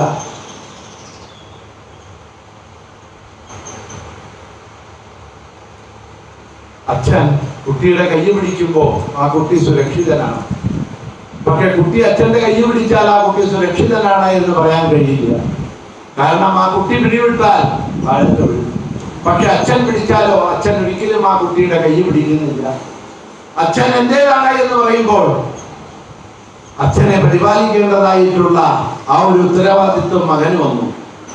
അതേ സമയത്ത് ആ മകൻ അച്ഛൻ്റെതായി തീരുന്ന സമയത്ത് ആ മകനെ പരിപാലിക്കേണ്ട ചുമതല അച്ഛനാണ് വരുന്നത്. എന്നതുമാതിരി ഭഗവാൻ എന്റേതാണ് എന്ന് പറയുമ്പോൾ എനിക്ക് ഭഗവാനെ നോക്കേണ്ട ചുമതല വരുന്നു. ഞാൻ ഭഗവാന്റേതാണ് എന്ന് പറഞ്ഞ് സർവാത്മന ഭഗവാനിൽ നമ്മളെ സമർപ്പണം ചെയ്യുമ്പോൾ നമ്മുടെ ഉത്തരവാദിത്വം ഭഗവാനായി. പിന്നെ നമ്മൾ എന്തിനാ ഭയക്കുന്നത്? നമ്മളെ ആ ഭഗവാനല്ലേ നോക്കുന്നത്. ഭഗവാൻ നമ്മുടെ കൈ പിടിച്ചു, ഞാൻ ഭഗവാന്റേതാണ് എന്നുള്ള ആ ഒരു ചിന്തന നമ്മുടെ ഉള്ളിൽ വന്നു കഴിഞ്ഞു എന്ന് പറഞ്ഞാൽ പിന്നെ നമുക്ക് പിന്നെ എന്താ വേണ്ടത്? ലോകത്തില് എവിടെ പോയാലും നമ്മളെ വിഴാതെ കണ്ട് തടയാതെ കണ്ട് നമുക്ക് യാതൊന്നും സംഭവിക്കാതെ കണ്ട് ഭഗവാൻ നമ്മുടെ കൈ പൊട്ടിച്ചുകൊണ്ട് എപ്പോഴും കൂടെ ഉണ്ടല്ലോ ആ ശ്രീകൃഷ്ണൻ. ഭഗവാൻ എങ്ങോട്ടും പോയിട്ടില്ല, നമ്മുടെ ഉള്ളിൽ തന്നെ ഉണ്ട് എന്നുള്ള ആ ഒരു ബോധം അതാ ആ ഗോപീഗീതത്തിലൂടെ ഗോപികമാര് കണ്ടു. ഈ ഒരു തത്വം അവരെ അറിയിപ്പിക്കണം. ഇത് അവരുടെ മനസ്സിൽ ആ ബോധത്തിൽ ചിന്തത്തിന്റെ തലത്തിൽ ഉറച്ചിരിക്കണം. കാരണം താനിതാ ഇവിടെ നിന്ന് തന്റെ വൃന്ദാവന ലീലകളെ കഴിച്ചുകൊണ്ട് മധുരയിലേക്ക് പ്രസ്ഥാനം ചെയ്തു കഴിഞ്ഞാൽ തന്റെ വിരഹം ഇവരൊരിക്കലും അനുഭവിക്കരുത്. അതല്ലെങ്കിൽ അവർക്ക് ആ വിരഹം ഉണ്ടാവും. ഇത്ര നാളും എന്റെ കൂടെ ഉണ്ടായിരുന്ന കൃഷ്ണൻ എന്റെ കൂടെ ഇല്ലല്ലോ എന്ന് അവർ ദുഃഖിക്കും. ആ വിരഹം അവർക്ക് ഉണ്ടാവരുത്. അതെപ്പോഴാണ് ഉണ്ടാവാത്തത്? ഞാൻ കൃഷ്ണന്റെയാണ്, എപ്പോഴും എന്റെ കൂടെ കൃഷ്ണനുണ്ട് എന്ന ആ ഭാവത്തിലേക്ക് ആ തലത്തിലേക്ക് എത്തിക്കഴിഞ്ഞാൽ പിന്നെ അവർക്ക് ഒരിക്കലും ആ വിരഹം അനുഭവിക്കേണ്ടി വരില്ല എന്നുള്ള ആ തത്വത്തെ അവിടെ ഭഗവാൻ മനസ്സിലാക്കി കൊടുത്തു. ഈ തത്വം അവരറിഞ്ഞ സമയത്ത് സാക്ഷാൽ മന്മഥ താസാം ആവിരഭൂൽ ശൗരി സ്മയമാന മുഖാംബുജ പീതാംബരധര സൃഗ്വി സാക്ഷാൽ മന്മഥ അവർ ഏതൊരു രൂപത്തിലാണോ ആ കൃഷ്ണനെ കാണാൻ ആഗ്രഹിച്ചത്, വീണ്ടും അത് ആ കൃഷ്ണൻ അവിടെ വന്നു. രണ്ട് ഗോപികമാരുടെ നടുവിൽ ഓരോരോ കൃഷ്ണനായി നിന്നുകൊണ്ട് അനേക സംവത്സരങ്ങൾ ആ രാസം നടന്നു എന്നൊക്കെയാണ് മഹാത്മാക്കൾ പറയുന്നത്. കാരണം അവിടെ പറയുന്നുണ്ട് മഹാത്മാക്കൾ, ഇവിടെ പറയുന്നില്ല ഭാഗവതത്തിന്. അനേക സംവത്സരങ്ങൾ രാസം നടന്നു എന്നവർ പറയാനുള്ള കാരണം 30 കോടി ദേവന്മാരും ഈ രാസം കാണാനായിക്കൊണ്ട് ആകാശത്തിൽ അവർ നിന്നിരുന്നു. പുഷ്പവർഷങ്ങൾ ചൊരിഞ്ഞുകൊണ്ടും താളവാള മേളവാദ്യങ്ങൾ മുഴക്കിക്കൊണ്ടും കീർത്തനങ്ങൾ ആലാപിച്ചുകൊണ്ടും അവരെ ആകാശത്തിൽ നൃത്തം ചെയ്തുകൊണ്ടും ഈ രാസത്തിൽ അവരും പങ്കുചേർന്നിരുന്നു എന്ന് പറയുന്നു. 30 കോടി ദൈവങ്ങളെന്ന് പറയുമ്പോൾ അതിൽ വിടുന്നവരാണ് സൂര്യനും ചന്ദ്രനും. ഈ സൂര്യൻ ഉദിക്കുകയോ അസ്തമിക്കുകയോ ചെയ്തില്ല എന്നുണ്ടെങ്കിൽ എന്തായി? കാലം അവിടെ നിന്നു. ചന്ദ്രൻ ഉദിക്കുകയോ അസ്തമിക്കുകയോ ചെയ്തില്ലെങ്കിൽ എന്തായി? കാലം അവിടെ നിന്നു. ഈ രാസം കണ്ടുകൊണ്ട് അവർ പോലും സ്തബ്ധരായിക്കൊണ്ട് അനങ്ങാതെ കണ്ട് നിന്നത് കാരണം കൊണ്ട് ആർക്കും അറിയാൻ കഴിഞ്ഞില്ല ആ കാലസ്വരൂപനായിട്ടുള്ള ഭഗവാന്റെ മായ. ആർക്കും അറിയാൻ കഴിഞ്ഞില്ല എത്ര കാലമായി ഈ രാസം നടന്നത് എന്നുള്ളത്. അതാ ആ രാസം അവിടെ ഗംഭീരമായിട്ട് ചെയ്തു. രാസമെല്ലാം കഴിഞ്ഞതിന് ശേഷം ഭഗവാൻ കൊടുക്കുന്ന ഉപദേശങ്ങൾ, അതിഗംഭീരമായിട്ടുള്ള ഉപദേശങ്ങളൊക്കെ ഉണ്ട് അവർക്ക്. ഞാൻ നിങ്ങളെ ഒരിക്കലും വിട്ടുപോകുന്നില്ല, നിങ്ങളുടെ കൂടെ തന്നെയാണ് ഞാൻ ഉള്ളത് എന്നുള്ളതിനെ ഭഗവാൻ അവിടെ ബോധ്യപ്പെടുത്തി കൊടുത്തു. അത് മാത്രമല്ല, ഭഗവാൻ അവിടെ പറയുന്ന ചില വാക്കുകളൊക്കെ ഉണ്ട്, അതൊക്കെ അതിഗംഭീരമാണ് ഭാഗവതത്തിൽ. ഇതൊക്കെയാണ് നമ്മൾ പറയേണ്ടത്. സാധാരണ എല്ലാം തന്നെ തരാൻ കഴിവുള്ള ആ ഭഗവാൻ, ആ മോക്ഷം വരെ ഒരു ജീവന് കൊടുക്കാൻ കഴിവുള്ള ഭഗവാൻ. ഇപ്പൊ ഭഗവാന് എന്താ തരാൻ കഴിയുക എന്ന് ചോദിച്ചാൽ ധനധാന്യ സമ്പത്തുകള് ഐശ്വര്യാദികള് എല്ലാം നമുക്ക് തരാൻ കഴിയും. അത് മറ്റു പലർക്കും തരാൻ കഴിയും, മറ്റു പല ദേവന്മാർക്കും തരാൻ കഴിയും. പക്ഷെ ആർക്കും തരാൻ കഴിയാത്ത ഒന്ന് ഭഗവാന്റെ അടുത്തുണ്ട്, അതാണ് മോക്ഷം എന്നുള്ളത്. ആ മോഹക്ഷയം ആ ഭഗവാനിൽ തന്നെ മനസ്സ് അർപ്പിക്കുക. അങ്ങനെ ആ ശ്രീകൃഷ്ണനിൽ തന്നെ മനസ്സർപ്പിച്ച ആ ഗോപികമാർക്ക് ഭഗവാൻ പറയുക, എന്നിൽ തന്നെ ആ മനസ്സർപ്പിച്ച നിങ്ങൾക്ക് എന്റെ കയ്യിൽ തരാൻ എന്താ ഉള്ളത്? എനിക്ക് തരാൻ കഴിയുന്നത് മാക്സിമം ആ മോക്ഷം എന്നുള്ള ഒരു പദമാണ്, മറ്റാർക്കും കൊടുക്കാൻ കഴിയാത്തത്. നിങ്ങളെ സംബന്ധിച്ചിടത്തോളം ആ മോക്ഷവും എനിക്ക് തരാൻ കഴിയില്ല. കാരണം നിങ്ങൾക്ക് ആ മോക്ഷത്തിന്റെ ആവശ്യമില്ല. ആ മോഹക്ഷയം സംഭവിച്ച ഏതൊരു കൃഷ്ണനിലാണോ ആ മനസ്സ് ലയിച്ചു ചേരേണ്ടത്, ഇപ്പൊ തന്നെ ആ ഗോപികമാര് ആ മനസ്സ് കൃഷ്ണനിൽ ലയിച്ചു കഴിഞ്ഞിരിക്കുന്നു. പിന്നെ അവിടെ എന്ത് മോക്ഷ? എന്റെ കയ്യിൽ നിങ്ങൾക്ക് തരാനായിട്ട്, നിങ്ങളുടെ ഈ പ്രേമഭക്തിക്ക് തരാനായിക്കൊണ്ട് എന്റെ കയ്യിൽ ഒന്നുമില്ല എന്ന് ഭഗവാൻ നോക്കി ആ ഗോപികമാരെ നമസ്കരിക്കുന്നു എന്ന് പറയുമ്പോ അവരുടെ ആ ഗോപിക ഭക്തി എത്ര ഉന്നതത്തിൽ എത്തിയിട്ടുണ്ട് എന്നുള്ളത് ഭാഗവതം നമുക്ക് കാണിച്ചു തരുന്നു. അതിന്റെ ഒരു അംശമെങ്കിലും നമുക്ക് ആ ഭക്തി ഭഗവാൻ അന്ന് അനുഗ്രഹിക്കട്ടെ എന്ന് പറഞ്ഞുകൊണ്ട് തൽക്കാലം ആ രാസം അവിടെ നിർത്തിക്കൊണ്ട് മുന്നിലേക്കുള്ള കഥകളിലേക്ക് പോകാം.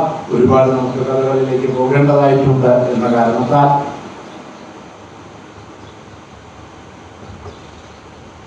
അത് കഴിഞ്ഞ് പല ലീലകളും അവിടെ പറയുന്നുണ്ട്. ചെറിയ ചെറിയ കഥകള്. രാസക്രീഡയ്ക്ക് ശേഷം സുദർശനം എന്ന് പറഞ്ഞ ഒരു അസുരന് ശാപമോക്ഷം കൊടുക്കുന്നത്, നന്ദഗോപരെ വന്ന് പരിമ്പാമ്പിന്റെ വേഷത്തിൽ വന്ന് അവൻ വിഴുങ്ങാൻ നോക്കിയ സമയത്ത് ഭഗവാന്റെ സ്പർശനം കൊണ്ട് പണ്ട് ഋഷിയിൽ നിന്ന് കിട്ടിയ ശാപത്തിൽ നിന്നും സുദർശനൻ മോചിതനായ കഥ, ശംഖചൂഡന്റെ വധം, കുബേരപുത്രനായിട്ടുള്ള ശംഖചൂഡൻ സ്ത്രീകളെ ബലമായി പിടിച്ചുകൊണ്ടുപോയി അവരുടെ നിലവിളികള് ആലാപനം കേട്ട ഭഗവാൻ അവരെ രക്ഷിക്കാനായി ചെന്ന ശംഖചൂഡനെ നിഗ്രഹിച്ച് അവന്റെ ശിരസിലുണ്ടായിരുന്ന മണിയെ പിഴുതെടുത്ത് ജ്യേഷ്ഠനായ ബലരാമന് ഉപഹാരമായി കൊടുത്തു എന്ന് പറഞ്ഞ കഥ. ഈ രണ്ട് ഗോപികമാരെ ചേർന്നുകൊണ്ട് ആ ശ്രീകൃഷ്ണനെ കാട്ടിലേക്ക് പശുക്കളെ മേയ്ക്കാൻ പോകുന്ന ആ ഭഗവാനെ സ്മരിച്ചുകൊണ്ട് പറയുന്നതായിട്ടുള്ള യുഗളഗീതം. അരിഷ്ടൻ എന്ന് പറയുന്ന കാളയുടെ വേഷത്തിൽ വന്ന കംസന്റെ വൃത്യനായിട്ടുള്ള അസുരനെ ഭഗവാൻ വധിച്ചതായിട്ടുള്ള കഥ. കേശി എന്ന കുതിരയുടെ രൂപത്തിൽ വന്ന മറ്റൊരു കംസന്റെ വൃത്യനായിട്ടുള്ള അസുരനെ ഭഗവാൻ വധിച്ചതായിട്ടുള്ള കേശീവധം എന്ന് പറഞ്ഞ കഥ. അതിനുശേഷം നമ്മളെ കൊണ്ടുപോകുന്നത് നാരദൻ കംസനെ കാണാൻ വരുന്നതായിട്ടുള്ള ഭാഗത്തിലേക്കാണ്. നാരദൻ കംസനെ കണ്ടു. സുഖം തന്നെയല്ലേ എന്ന് ചോദിച്ചു. സുഖം തന്നെയാണ്, പക്ഷെ ഒരുപാട് കാലമായി തൻ്റെ അന്ധകനായിട്ടുള്ള കൃഷ്ണൻ എവിടെയാണ് എന്ന് അറിയാനായി ശ്രമിക്കുന്നുണ്ട്. പലരെയും അയച്ചു, ഓരോരുത്തരെയും ചട്ടം കെട്ടി ഇവിടെ നിന്ന് അയക്കുന്നുണ്ട്. പക്ഷെ അയച്ചവരാരും തിരിച്ചു വന്ന് ഒന്നും പറയുന്നില്ല എന്നൊക്കെ പരാതികൾ പറഞ്ഞപ്പോൾ പറഞ്ഞു, നന്ദഗോപരുടെയും യശോദയുടെയും മുന്നിയായിരിക്കുന്ന ആ കുട്ടി തന്നെയാണ് എൻ്റെ അന്ധകനായിട്ടുള്ള കൃഷ്ണൻ. രോഹിണിയുടെ കുട്ടി തന്നെയാണ് ദേവിയുടെ സപ്തമഗർഭത്തിൽ നിന്നും നീ അലസിപ്പോയി എന്നൊക്കെ വിചാരിച്ചിരിക്കുന്നതായിട്ടുള്ള ബലരാമൻ. അവരിപ്പോ വ്രജത്തിലാണ് ഉള്ളത് എന്ന് മാത്രം പറഞ്ഞു. ഇനി ബാക്കി നീ എന്താ ചെയ്തോ എന്ന് പറഞ്ഞ് നാരായണ നാരായണ നാരായണ എന്ന് പറഞ്ഞു പോയി. എന്താ കാരണം എന്ന് ചോദിച്ചാൽ ഇതാ ആ മധുരാലീലകൾക്കുള്ള സമയമായി. ഭഗവാന്റെ മനസ്സിൽ ഭഗവാൻ എന്തെങ്കിലും നടത്തണമെന്ന് സ്മരിച്ചാൽ അതപ്പോ നാരദൻ അറിയാം. ഭഗവാന്റെ ഇച്ഛ അനുസരിച്ചുകൊണ്ട് നാരദൻ പ്രവർത്തിക്കും. ഇതാ മധുരയ്ക്ക് പോകേണ്ട സമയമായി നാരദ എന്ന് മനസ്സിൽ ശ്രീകൃഷ്ണൻ നിശ്ചയിച്ചു. അറിഞ്ഞ നാരദൻ അതിനുള്ള ഉപാധിയായിക്കൊണ്ടാണ് ഇവിടെ വന്നത്. എല്ലാവരും കൂടി ഇരുന്ന കംസന്റെ ഭൃത്യന്മാരെല്ലാവരും കൂടി ഇരുന്ന് എന്താ ഇനി ഒരു ഉപായം? അപ്പൊ അവരൊക്കെ പറഞ്ഞു, ഓരോരുത്തരായിട്ട് പോകുന്ന സമയത്താണ് കൃഷ്ണൻ അവരെയെല്ലാം വധിക്കുന്നത്. ഒരിക്കലും ശത്രുവിനെ അവന്റെ കോട്ടയിൽ പോയിട്ട് എതിർക്കുക ഈസി ആയിട്ടുള്ള കാര്യമല്ല, അത് നിസ്സാരമല്ല, വലിയ കഷ്ടമാണ്. അതേ സമയത്ത് ശത്രു എങ്ങനെയെങ്കിലും നമ്മുടെ കോട്ടയിൽ വന്ന് വിട്ടുകഴിഞ്ഞാൽ അവനെ നാല് ഭാഗത്ത് നിന്നും എതിർത്ത പെട്ടെന്ന് തോൽപ്പിക്കാൻ കഴിയും. അപ്പോ ബുദ്ധി ഉപയോഗിച്ച് ആ ശ്രീകൃഷ്ണനെയും രാമനെയും എങ്ങനെയെങ്കിലും ഇങ്ങോട്ട് കൊണ്ടുവരിക മധുരയ്ക്ക്. ഇവിടെ കൊണ്ടുവന്നിട്ടുണ്ടെങ്കിൽ ഞങ്ങളൊക്കെ ഉണ്ടല്ലോ, എല്ലാവരും കൂടി കഥ കഴിക്കാം എന്ന് ഉപായം പറഞ്ഞു. കംസന ഉപായം ശരിയാണ്, വിനാശകാലേ വിപരീത ബുദ്ധി അല്ലെ, ശരിയാണ് എന്ന് തോന്നി. അപ്പൊ ആരാ കൂട്ടിക്കൊണ്ടുവരിക? ആരെങ്കിലുമൊക്കെ അയച്ചാൽ കംസന്റെ അടുത്തേക്ക് നന്ദഗോപരും യശോദയും പറഞ്ഞേക്കില്ല. അതിനെ പറ്റി ഒരാൾ വേണം എന്ന് നോക്കിയിരിക്കുമ്പോഴാണ് ഒരുത്തര് പറഞ്ഞു, അക്രൂരൻ എന്ന് പറഞ്ഞിട്ട് ഇവിടെ ഒരാളുണ്ട്. ആളിവിടെയാണെങ്കിലും ആളുടെ മനസ്സൊക്കെ എപ്പോഴും കൃഷ്ണനിലാണ്, കൃഷ്ണന്റെ വലിയ ഭക്തനാണ്. അപ്പൊ അക്രൂരനെ അയച്ചാൽ മതി എന്ന് ഉപായം പറയും. ശരിയെന്ന് പറഞ്ഞ് അക്രൂരനെ വിളിക്കും. എന്നിട്ട് അക്രൂരനോട് പറയും, എൻ്റെ രഥം തന്നെ എടുത്തോന്നാ പറയണത് കംസൻ. എൻ്റെ രഥം എടുത്തുകൊണ്ട് പോയിട്ട് എങ്ങനെയെങ്കിലും രാമനെയും കൃഷ്ണനെയും നല്ല വാക്കുകളൊക്കെ പറഞ്ഞ് ഇങ്ങോട്ട് കൂട്ടിക്കൊണ്ടുവരിക. അപ്പൊ എന്താ പറയേണ്ടത്? ഞാനൊരു ധനുർയാഗം നടത്തുന്നുണ്ട്, അപ്പൊ അതിന് മരുമക്കളെ ക്ഷണിച്ചതാണ്. അവർക്കത് വിശ്വാസം വരാൻ തക്കവണ്ണം പറഞ്ഞോളൂ. എന്തെങ്കിലുമൊക്കെ തൈര പാര മോര മുതലായിട്ടുള്ളതൊക്കെ എടുത്തു വരണം ഉപഹാരമായിക്കൊണ്ട് എന്നൊക്കെ പറഞ്ഞോളൂ. കൂടെ വാസ്തവത്തിൽ കൊണ്ടുവരുന്ന അവരെ വധിക്കാൻ വേണ്ടിയിട്ടാണ്. ഇവിടെ വന്നിട്ടുണ്ടെങ്കിൽ കൂലയാപീഠമുണ്ട്, ചാണൂരൻ മുട്ടികൻ മുതലായിട്ടുള്ള ബലശാലികളുണ്ട്. എല്ലാവരും ചേർന്ന് വധിക്കാം, അതിനാ കുട്ടി വരുന്നത്. അന്ന് പോയി കുട്ടി വരണമെന്ന് കേട്ടപ്പോഴേ അക്രൂരന് ആദ്യം മനസ്സിനൊക്കെ നല്ല സുഖമുണ്ടായി. ഏതൊരു കൃഷ്ണനെയാണോ കഴിഞ്ഞ 11ാമത്തെ വയസ്സിലാണ് മധുരയ്ക്ക് വരുന്നത് ഭഗവാൻ എന്നാ പറയുന്നത്. ഏതൊരു കൃഷ്ണനെയാണോ കഴിഞ്ഞ 11 വർഷങ്ങളായി കാണണം എന്ന് ആഗ്രഹം മനസ്സിൽ വെച്ചിരിക്കുന്നത്, ആ കൃഷ്ണനെ കാണാനുള്ള ഒരു സന്ദർഭം കിട്ടി. പക്ഷെ വിളിച്ചു കൊണ്ടുവരുന്നത് അവരെ കൊലക്കി കൊടുക്കാനില്ലേ, ആ ഉണ്ണികളെ വിളിച്ചു കൊണ്ടുവരാനായിട്ട് കംസൻ പറയുന്നത്. അതിലൊരു ദുഃഖവും ഉണ്ടായി. എന്തായാലും ചിന്തിച്ചിരുന്നു, ആ കൃഷ്ണന്റെയും ബലരാമസ്വാമിയുടെയും വീര്യമായിട്ടുള്ള കഥകളെല്ലാം കേട്ട അക്രൂരന് തോന്നി കംസനെ കൊണ്ടൊന്നും ചെയ്യാൻ കഴിയില്ല, ദേവവാക്യങ്ങൾ തന്നെയാ സത്യമായിട്ട് ഭവിക്കുക എന്ന് മനസ്സിലായി. പോവാൻ തയ്യാറായി. നോക്കൂ, ഇവിടെ നമുക്ക് കാണിച്ചു തരികയാണ്. ഏതൊരു കംസനാണോ മധുരയിൽ ആരെങ്കിലും കൃഷ്ണൻ എന്ന് പറഞ്ഞാൽ അപ്പൊ അവരുടെ തല വെട്ടി കളയുന്നത്, ഏതൊരു കംസനാണോ ആ കൃഷ്ണനെ പരമശത്രുവായിട്ട് കാണുന്നത്, ആ കൃഷ്ണനെ കാണാനായിട്ട്, ആ കൃഷ്ണനെ 11 വർഷങ്ങളായിട്ട് ഉള്ളിൽ ഭജിച്ചിരിക്കുന്ന അക്രൂരന് തന്റെ രഥം കൊടുത്ത് പോയിട്ട് വാ എന്ന് പറഞ്ഞു. വിചിത്ര രൂപ തവ ഖൽവനുഗ്രഹ. ഇതിനാണ് പട്ടേലിപ്പാട് അങ്ങനെ പറഞ്ഞത്.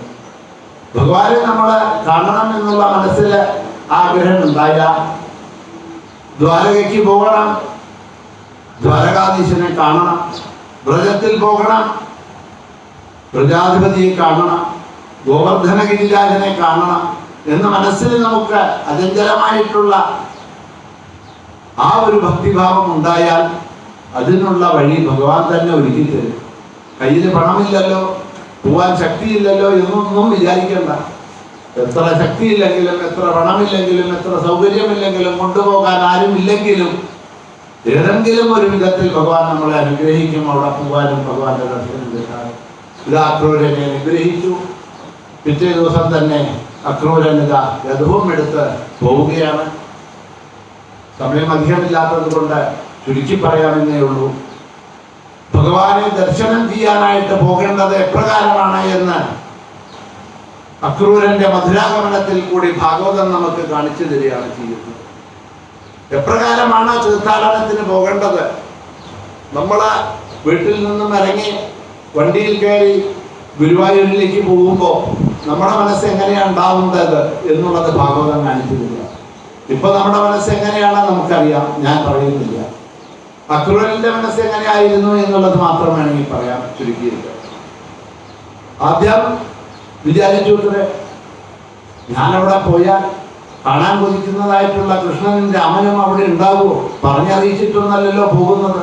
അവര് വേറെ എവിടേക്കെങ്കിലും പോയിട്ടുണ്ടെങ്കിൽ ഞാനവിടെ പോയാൽ കാണാൻ കഴിയില്ലല്ലോ എനിക്ക്. വളരെ കഷ്ടപ്പെട്ട് ഇത്രയും കാലം കഴിഞ്ഞ് ഒരു അവസരം കിട്ടിയതാണ് ഭഗവാനെ കാണാനായിട്ട്, ദർശിക്കാനായിട്ട്. അവിടെ പോയിട്ട് കൃഷ്ണരാമന്മാരെ കാണാൻ കഴിയില്ല, അവരവിടെ ഇല്ല, വേറെ എവിടേക്കെങ്കിലും പോയി എന്നുള്ളതാണ് കേൾക്കേണ്ടി വന്നാൽ എന്റെ യാത്ര വൃഥായാവുമല്ലോ, ഭഗവാനെ കാണാൻ കഴിയില്ലല്ലോ എന്ന് മനസ്സുകൊണ്ട് പ്രാർത്ഥിച്ചു. ഒരു ശ്ലോകത്തില് വ്യാസൻ എഴുതിയിരിക്കുന്നത് ഭാഗവതം പഠിച്ചു മനസ്സിലാക്കേണ്ടത്. അടുത്ത ശ്ലോകത്തിൽ തന്നെ ഹേ, എനിക്കല്ലേ അറിയാത്തതുള്ളൂ ഭഗവാൻ എവിടെയാണ് എന്നുള്ളത്. ഭഗവാൻ അറിയില്ലേ? തന്റെ ഭക്തനായിട്ടുള്ള അക്രൂരൻ ഇതാ എന്നെ കാണാൻ വരുന്നുണ്ടായിരുന്ന സർവജ്ഞനായിട്ടുള്ള എല്ലാം അറിയുന്ന ഭഗവാൻ അറിയൂലോ. എന്നെ 11 കൊല്ലം ഭജിച്ചിട്ടുള്ളതായിട്ടുള്ള അക്രൂരൻ ഇതാ എന്നെ കാണാൻ വരുന്നുണ്ടായിരുന്ന ആ ഭഗവാൻ അറിയില്ലേ?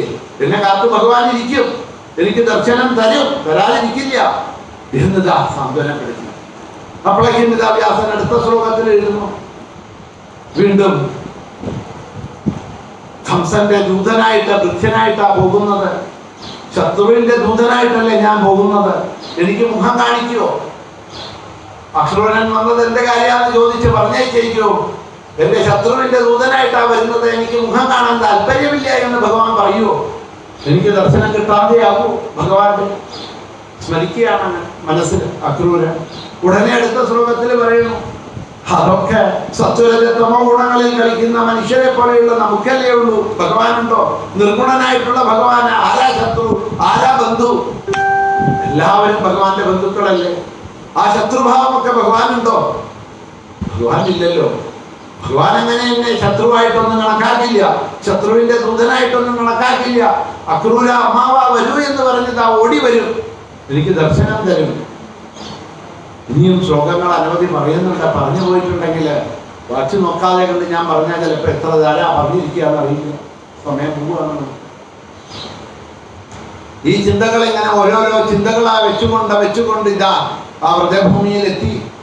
വ്രജഭൂമിയിലെത്തിയപ്പോഴാണ് ഭഗവാന്റെയും രാമന്റെയും ആ വജ്രാങ്കുശധ്വജ സരോരുഹലാഞ്ജനാഢ്യം, വ്രജമങ്കുശം, സരോജം മുതലായിട്ടുള്ള ചിഹ്നങ്ങൾ പതിഞ്ഞതായിട്ടുള്ള ഭഗവാന്റെ കാൽപ്പാടുകളെ മണത്തരിയിൽ കണ്ടു.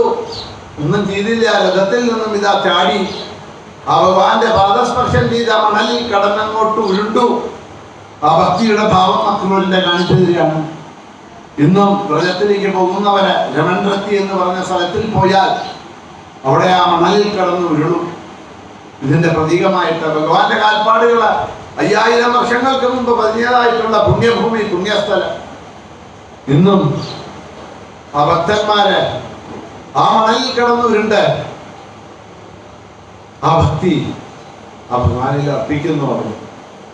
ആ ഭാവം, ആ ഭക്തിയുടെ ഭാവം അതെല്ലാം കഴിഞ്ഞത് അവിടെ എത്തി. പറഞ്ഞതുമാതിരി തന്നെ നല്ല പീതാംബരപ്പെട്ടെടുത്തുകൊണ്ടുള്ള ശ്രീകൃഷ്ണനെയും നീലപ്പട്ടെടുത്തുകൊണ്ടുള്ള ബലരാമസ്വാമിയെയും കാണാൻ കഴിഞ്ഞു. സ്വീകരിച്ചു, ഇരുത്തി, കാര്യങ്ങളൊക്കെ സംസാരിച്ചു. ഭഗവാൻ പറഞ്ഞു, തൽക്കാലം ഈ കാര്യങ്ങളൊന്നും പറയണ്ട, ധനുർയാഗം നടത്തുന്നുണ്ട്, വരാൻ പറഞ്ഞിട്ടുണ്ട് എന്നുള്ളത് മാത്രം പറഞ്ഞാൽ മതി എന്നൊക്കെ പറഞ്ഞു. അതനുസരിച്ച് നന്ദഗോപരോടും യശോദയോടും പറഞ്ഞു. പിറ്റേ ദിവസം തന്നെ ഇതാ അക്രൂരൻ വന്ന രഥത്തിൽ കയറിക്കൊണ്ട് ഗോപന്മാരെയും കൊണ്ട് നന്ദഗോപരും മറ്റുള്ള ഗോപന്മാരും എല്ലാം കൊടുത്തതായിട്ടുള്ള തൈര്, പാല്, വെണ്ണ മുതലായിട്ടുള്ള ദ്രവ്യങ്ങളെല്ലാം എടുത്തുകൊണ്ട് ഇതാ മധുരയിലേക്ക് യാത്രയായി. ഭഗവാനെ തടയാനായിക്കൊണ്ട് ഗോപികമാര്, ചില ഗോപികമാര് അതിനെല്ലാം ശ്രമിക്കുന്നു. മറ്റു ചില ഗോപികമാര് പറയും, നമ്മൾ തടയരുത് ഭഗവാനെ, അത് നമ്മുടെ പ്രേമഭക്തിയല്ല. കൃഷ്ണൻ എന്തിഷ്ടമാണോ അതാ നമ്മളും ചെയ്യേണ്ടത്, ഭഗവാൻ എന്തിഷ്ടമാണോ അതാ നമ്മൾ ചെയ്യേണ്ടത്. അതാണ് ഉത്തമമായിട്ടുള്ള പ്രേമം. അല്ലാതെ കണ്ട് ഭഗവാന്റെ ഇഷ്ടത്തിന് വിരോധമായിട്ട് ഭഗവാനെ തടയുക എന്നുള്ളത് അത് പ്രേമഭക്തിയല്ല. ഒരിക്കലും നമ്മൾ ചെയ്യരുത്. വിരോധമില്ല എന്ന് പറഞ്ഞ് അവരെല്ലാ രണ്ട് ഭാഗത്തും നിൽക്കുന്ന ഗോപികമാരെ കണ്ടുകൊണ്ട് ഭഗവാൻ ഇതാ അവർക്ക് അവരെ കാണാൻ കൂടി ഭഗവാന് അത്രയും, ഭഗവാന് പോലും മനസ്സിന് വിഷമം. അക്രൂരനോട് വേഗം വിടോ, വേഗം വിടോ രഥം എന്നാ പറയുന്നത്. ആ രഥത്തിന്റെ പിന്നിൽ ഗോപികമാരെ ഓടിച്ചെല്ലണു. അവസാനം ആ പൂഴി, ആ മണ്ണ് അതാ പോകുന്ന ആ ദിശയെ നോക്കി ഗോപികമാരങ്ങനെ ജീവശവം പോലെ നിന്നു എന്നൊക്കെയാണ് ഭാഗവതം പറയുന്നത്. അത്രയായിരുന്നു അവർക്ക് ആ പ്രേമഭക്തി. പിന്നീട് മധുരാപുരിയിൽ എത്തുന്നു. അവിടുത്തെ മധുരയിലെ ലീലകൾ ഭഗവാൻ തുടങ്ങുന്നതായിട്ടുള്ള കാര്യങ്ങൾ, നടുവില് തർപ്പണത്തിനായിട്ട് വെള്ളത്തിൻ്റെ അടിയിൽ മുങ്ങിയ അക്രൂരന് ആ പാലാഴി ദർശനം, അനന്തനായിക്കൊണ്ടും മഹാവിഷ്ണുവായിക്കൊണ്ടും പത്മനാഭനായിക്കൊണ്ടും ഇരിക്കുന്ന ദർശനം കൊടുത്ത് അക്രൂരന്റെ മനസ്സിലെ ചിന്തകള് മാറ്റി. കാരണം ഒരു ഭയം അക്രൂരന്റെ മനസ്സിലുണ്ടായിരുന്നു, ഈ ഉണ്ണികളെ കൂട്ടിക്കൊണ്ടുപോയാൽ കംസൻ വധിക്കുവോ എന്നുള്ള ഭയം. അക്രൂരമാവ, ഭയക്കേണ്ട ആവശ്യമില്ല, ഞങ്ങളെ ഒന്നും വധിക്കാൻ കംസനെ കൊണ്ട് കഴിയില്ല. ഞങ്ങൾ ആരാണെന്ന് ചോദിച്ചാൽ സാക്ഷാൽ പത്മനാഭനും അനന്തനുമാണ് എന്നുള്ള ദൃശ്യം കാണിച്ചു കൊടുത്തു. വെള്ളത്തിന്റെ അടിയിൽ തൃപ്തിയായി. ഇത് അക്രൂരൻ മധുരയിലേക്ക് എത്തിച്ചു. അക്രൂരനോട് പറഞ്ഞു, ഞങ്ങൾ പിന്നീട് വരാം, മധുര പട്ടണങ്ങളെല്ലാം കാണണം എന്ന് പറഞ്ഞ് ആ പട്ടണങ്ങളെ കാണാൻ ഇറങ്ങി. ആ സമയത്താണ് ആദ്യം ഒരു വെളുത്തടൻ വരുന്നത്, കംസന്റെ തുണികളെല്ലാം കൊണ്ട്. അവനോട് പറഞ്ഞു, ഞങ്ങൾക്കും ഈ തുണികളൊക്കെ തരുമോ എന്ന് ചോദിച്ചപ്പോൾ ഒരു ആട്ട് വെച്ചു കൊടുത്തു. കംസന് കൊണ്ടുപോകുന്ന തുണികളാണ്, രാജാവിനുള്ളതാണ്. നിങ്ങൾ ഈ ഗോപക്കുട്ടികൾ പശുവിനെ മേടിച്ച് നടക്കുന്നവർക്ക്, മേടിച്ച് നടക്കുന്നവർക്കുള്ളതല്ല എന്നൊക്കെ പറഞ്ഞു. ഭഗവാന് സഹിച്ചില്ല.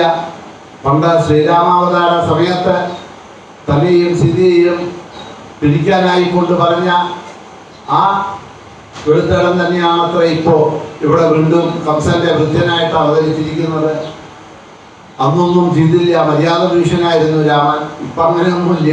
തന്റെ കൈ കൊണ്ട് പുഷ്പത്തിനെ നുള്ളുന്നത് മാതിരി അവന്റെ ആ കഴുത്തങ്ങട് നുള്ളി അങ്ങട് കളഞ്ഞു എന്നാ പറയണത്. എന്നിട്ട് ആ ഡ്രസ്സുകളൊക്കെ എടുത്തു. അവിടെ ഉണ്ടായിരുന്ന ഒരു തുന്നൽക്കാരൻ അതൊക്കെ തുന്നിക്കൊടുത്തു. അതെല്ലാവരും ഇട്ടുകൊണ്ട് മധുരാപട്ടണങ്ങൾ നോക്കി നടക്കുന്ന സമയത്താണ് ആ കംസനെ അലങ്കരിക്കാനായ കുറിക്കൂട്ടുകളും കൊണ്ടുവരുന്നതായിട്ടുള്ള ത്രിവക്ര അവളെ കാണുന്നത്. 3 വക്രങ്ങളുണ്ട് അവളുടെ ശരീരത്തിന്. അവളെ കണ്ടപ്പോൾ തന്നെ ഭഗവാൻ സുന്ദരി എന്ന് പറഞ്ഞ് അവളെ വിളിച്ചു. അവള് തിരിഞ്ഞു നോക്കി വീണ്ടും ഭഗവാനാണ് വിളിക്കുന്നത്. ഇന്ന് വരെ ജനിച്ചതിൽ പിന്നെ ആരും തന്നെ സുന്ദരി എന്ന് പറഞ്ഞ് വിളിച്ചിട്ടില്ല. കാരണം സൗന്ദര്യമൊന്നുമില്ല അവൾക്ക്. വളരെ സന്തോഷമായി. ഞങ്ങൾക്ക് കുറച്ച് കുറിക്കൂട്ട് തരുമോ എന്ന് ചോദിച്ചപ്പോൾ തരികയല്ല, ഞാൻ തന്നെ കുറിക്കോട്ടൊക്കെ തയ്ച്ചു തരാമെന്ന് പറഞ്ഞ് ആ ഉത്സാഹത്തോടു കൂടി ആ പുൽക്കൂട്ടൊക്കെ തിരിച്ചു കൊടുത്തു. ഭഗവാൻ അവളെ അനുഗ്രഹിച്ചു. തൻ്റെ കാലുകൊണ്ട് അവളുടെ പാദത്തിൽ പിടിച്ച് ആ കൈ കൊണ്ട് കാടി പിടിച്ചൊന്ന് നോക്കി. ഭഗവാന്റെ വേദം വന്ന ഭഗവാന്റെ മുഖത്ത് നിന്ന് ഒരിക്കലും അസത്യം വരില്ലല്ലോ. ഭഗവാൻ സുന്ദരി എന്ന് വിളിച്ചാൽ പിന്നെ അവൾ സുന്ദരിയായി. അതാ ആ താടിക്ക് പിടിച്ചൊന്ന് മുക്കിയതേ ഉള്ളൂ. അവളുടെ 3 വക്രങ്ങളും പോയി. ഇപ്പതാ അവള് സൈരന്ധ്രി നല്ല സുന്ദരിയായി ഭവിച്ചു. അവള് ഭഗവാനെ നമസ്കരിച്ച് ആതിഥേയം സ്വീകരിക്കാൻ പറഞ്ഞു. തൻ്റെ ലീലകളൊക്കെ മധുരാലീലകളൊക്കെ കഴിഞ്ഞ് സാവധാനം വരുന്നുണ്ടായിരുന്നു അവളെ ആശ്വസിപ്പിച്ച് അയച്ചു. ധനുർയാഗം കാണാനായിട്ട് യാഗശാലയിൽ പോയി. അവിടെ കാവൽ നിന്നിരുന്ന ഭൃത്യന്മാരെ അകത്തേക്കൊന്നും കിടക്കാൻ പാടില്ല എന്ന് പറഞ്ഞു. അവരെയൊക്കെ തട്ടി മാറ്റി അകത്ത് കിടന്നു. അകത്ത് കിടന്ന സമയത്ത് ഗോപന്മാരൊക്കെ ചോദിച്ചു, ഈ വില്ല് കണ്ടിട്ട് 300 ഭടന്മാർ കൊണ്ടുവച്ച വില്ലായിരുന്നു അത്ര. ഇതൊക്കെ കണ്ടിട്ട് ഇത്രയും വലിയ വില്ല് ഞങ്ങൾ കണ്ടിട്ടില്ല എന്ന് പറഞ്ഞപ്പോൾ കൃഷ്ണൻ പറഞ്ഞു, ഇത് ഇത്ര വലിയ വില്ലൊന്നുമല്ല, ഞാൻ എടുക്കാമെന്ന് പറഞ്ഞ് അതിനെ ഞങ്ങൾക്ക് എടുത്തു. ആ ശ്രീരാമചന്ദ്രൻ ഓർമ്മ വന്നു എന്തോന്ന് അറിയില്ല, ശിവബാണം ത്രയംബകത്തിനെ ഒടിച്ചത് മാതിരി ഇതാ ആ ഞാൻ കേട്ടാൻ നോക്കിയപ്പോഴ് അതങ്ങോട്ട് പൊട്ടി. ഗംഭീരമായിട്ടുള്ള ഒരു സ്വരം. മട്ടുപ്പാവയില് അങ്ങനെ ചാഞ്ഞ് സുഖമായിട്ട് കിടക്കുന്ന കംസൻ ഈ ശബ്ദം കേട്ടപ്പോൾ ഠേ എന്നും പറഞ്ഞ് പൊട്ടിയ ശബ്ദം കേട്ടപ്പോൾ അങ്ങോട്ട് ചാടി. എന്താ നടന്നതെന്ന് അറിയില്ല. ആൾക്കാരെ വിളിച്ചു ചോദിച്ചു, എന്താ ഈ ശബ്ദം? അപ്പോൾ പറഞ്ഞു, കൃഷ്ണരാമന്മാർ വന്നു, അങ്ങ് യാഗത്തിനായിട്ട് വെച്ചിരിക്കുന്ന ധനുഷിനെ പൊട്ടിച്ചതിൻ്റെ ശബ്ദം കേട്ടതാണ്. കംസന് ഭീതിയായി, ഇനി എന്താ ചെയ്യേണ്ടതെന്ന്. അപ്പോഴേക്കും പറഞ്ഞു, പേടിക്കേണ്ട ആവശ്യമൊന്നുമില്ല, അതൊക്കെ ശരിയാക്കാം. കുലയാവേടം എന്ന് പറഞ്ഞ ഒരു ആനയുണ്ടല്ലോ കയ്യില്, ആ ആനയെ കൊണ്ട് 1000 ആനകളുടെ ശക്തി ഉണ്ടെന്നാ പറയുന്നത്. ആ ആനയെ കൊണ്ട് ചവിട്ടിച്ച് കൊല്ലിക്കാമെന്ന് പറഞ്ഞ് തീരുമാനിച്ചു. പിറ്റേ ദിവസം രാമനും കൃഷ്ണനും അമ്മാവനെ കാണാൻ പോകണ്ടേ, കൊട്ടാരത്തിലേക്ക് വിളിച്ചതല്ലേ. കംസനെ കാണാനായിട്ട് പോവുകയാണ്. കൊട്ടാരത്തിനകത്ത് കടന്ന സമയത്ത് ഈ കൊലയാവിടം എന്ന് പറഞ്ഞ ആനയെ അയച്ചു വിട്ടു. അതിനെ കുന്തം കൊണ്ട് കുത്തിവിട്ടു. പാപ്പാൻ കൃഷ്ണരാമന്മാരുടെ നേർക്ക് ഓടി വന്നു. ആനയുടെ കൂടെ യുദ്ധം ചെയ്തു. ആനയെ പിടിച്ചിങ്ങനെ കറക്കി. അങ്ങോട്ടും ഇങ്ങോട്ടും ആന അവശനായി. കുത്താൻ വന്ന സമയത്ത് ആ 2 കൊമ്പും അങ്ങോട്ട് കൃഷ്ണൻ പിടിച്ച് സജീവം ആ കൊമ്പങ്ങോട്ട് പിഴുതെടുത്തു. മസ്തകത്തിനൊരടി. ആ കൊലയാവിടത്തിനെ വധിച്ചു.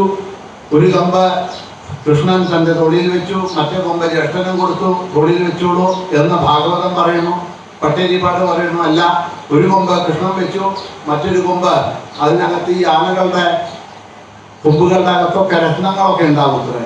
അത് കാരണം കൊണ്ട് ഒരു കൊമ്പ് ഗോപന്മാരുടെ അടുത്ത് കൊടുത്ത് പറഞ്ഞു അത്രേ, വൃന്ദാവനത്തിൽ പോയി ഈ കൊമ്പിൻ്റെ അകത്തുള്ള രത്നങ്ങളെ കൊണ്ട് ഒരു ആഭരണം ഉണ്ടാക്കി എൻ്റെ രാധയ്ക്ക് കൊടുക്കണം എന്ന് പറഞ്ഞ് നാരായണീയത്തിൽ പട്ടേരിപ്പാട് അങ്ങനെ എഴുതിയിട്ടുണ്ട്. ഭാഗവതത്തിൽ അങ്ങനെ എഴുതിയിട്ടു.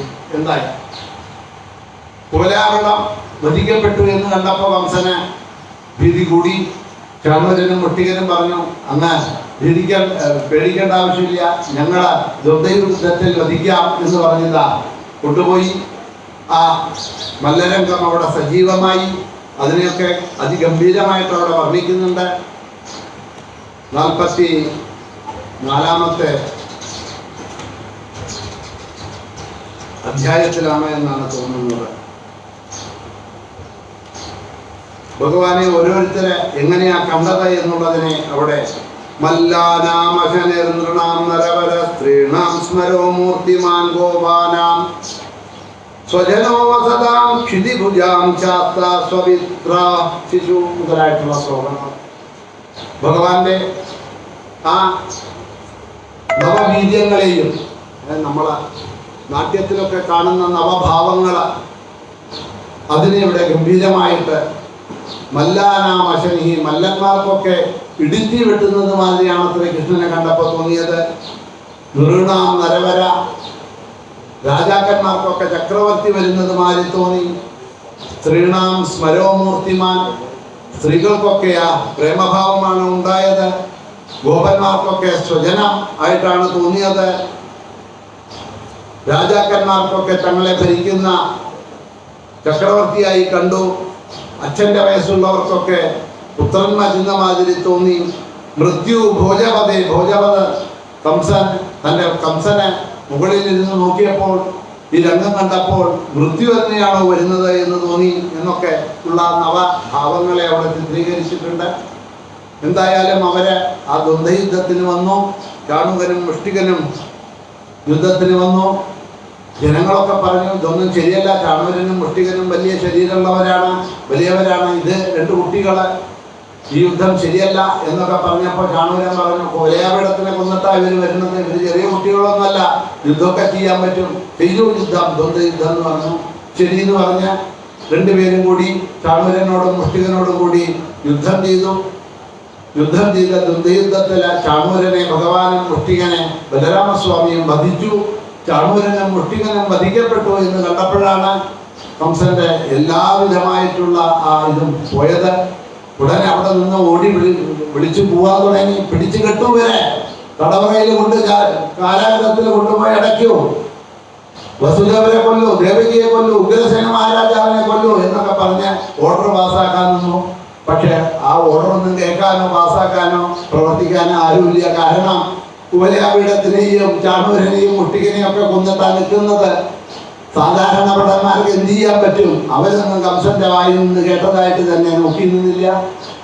മുകളിൽ നിന്ന് ഈ ശബ്ദവും വെച്ച് നിൽക്കുന്നതായിട്ടുള്ള കംസന്റെ മാളിക മുകളിലേക്ക് ഭഗവാൻ ഇതായി എടുത്ത് ചാടിയ പീഠത്തിൽ നിന്നും നേരെ ചാടിയത് കംസന്റെ മുന്നിലേക്കാണ്. ഇടിച്ച് കംസനെ വീഴ്ത്തി കംസന്റെ മാർഗത്തിൽ തന്നെ കയറിയിരുന്ന് അമ്മാവനായിട്ടുള്ള കംസന് ഇതാ മോക്ഷം കൊടുത്തു. പക്ഷെ ആ മോക്ഷം കൊടുക്കുന്നതിന് മുമ്പ് തന്റെ ആ സ്വരൂപത്തെ ചതുർഭുജധാരിയായിട്ടുള്ള ശ്രീഹരിയായിട്ടുള്ള മഹാവിഷ്ണുവായിട്ടുള്ള തന്റെ രൂപത്തെ കംസന് കാണിച്ചു കൊടുത്തു. ഇതിനു മുമ്പത്തെ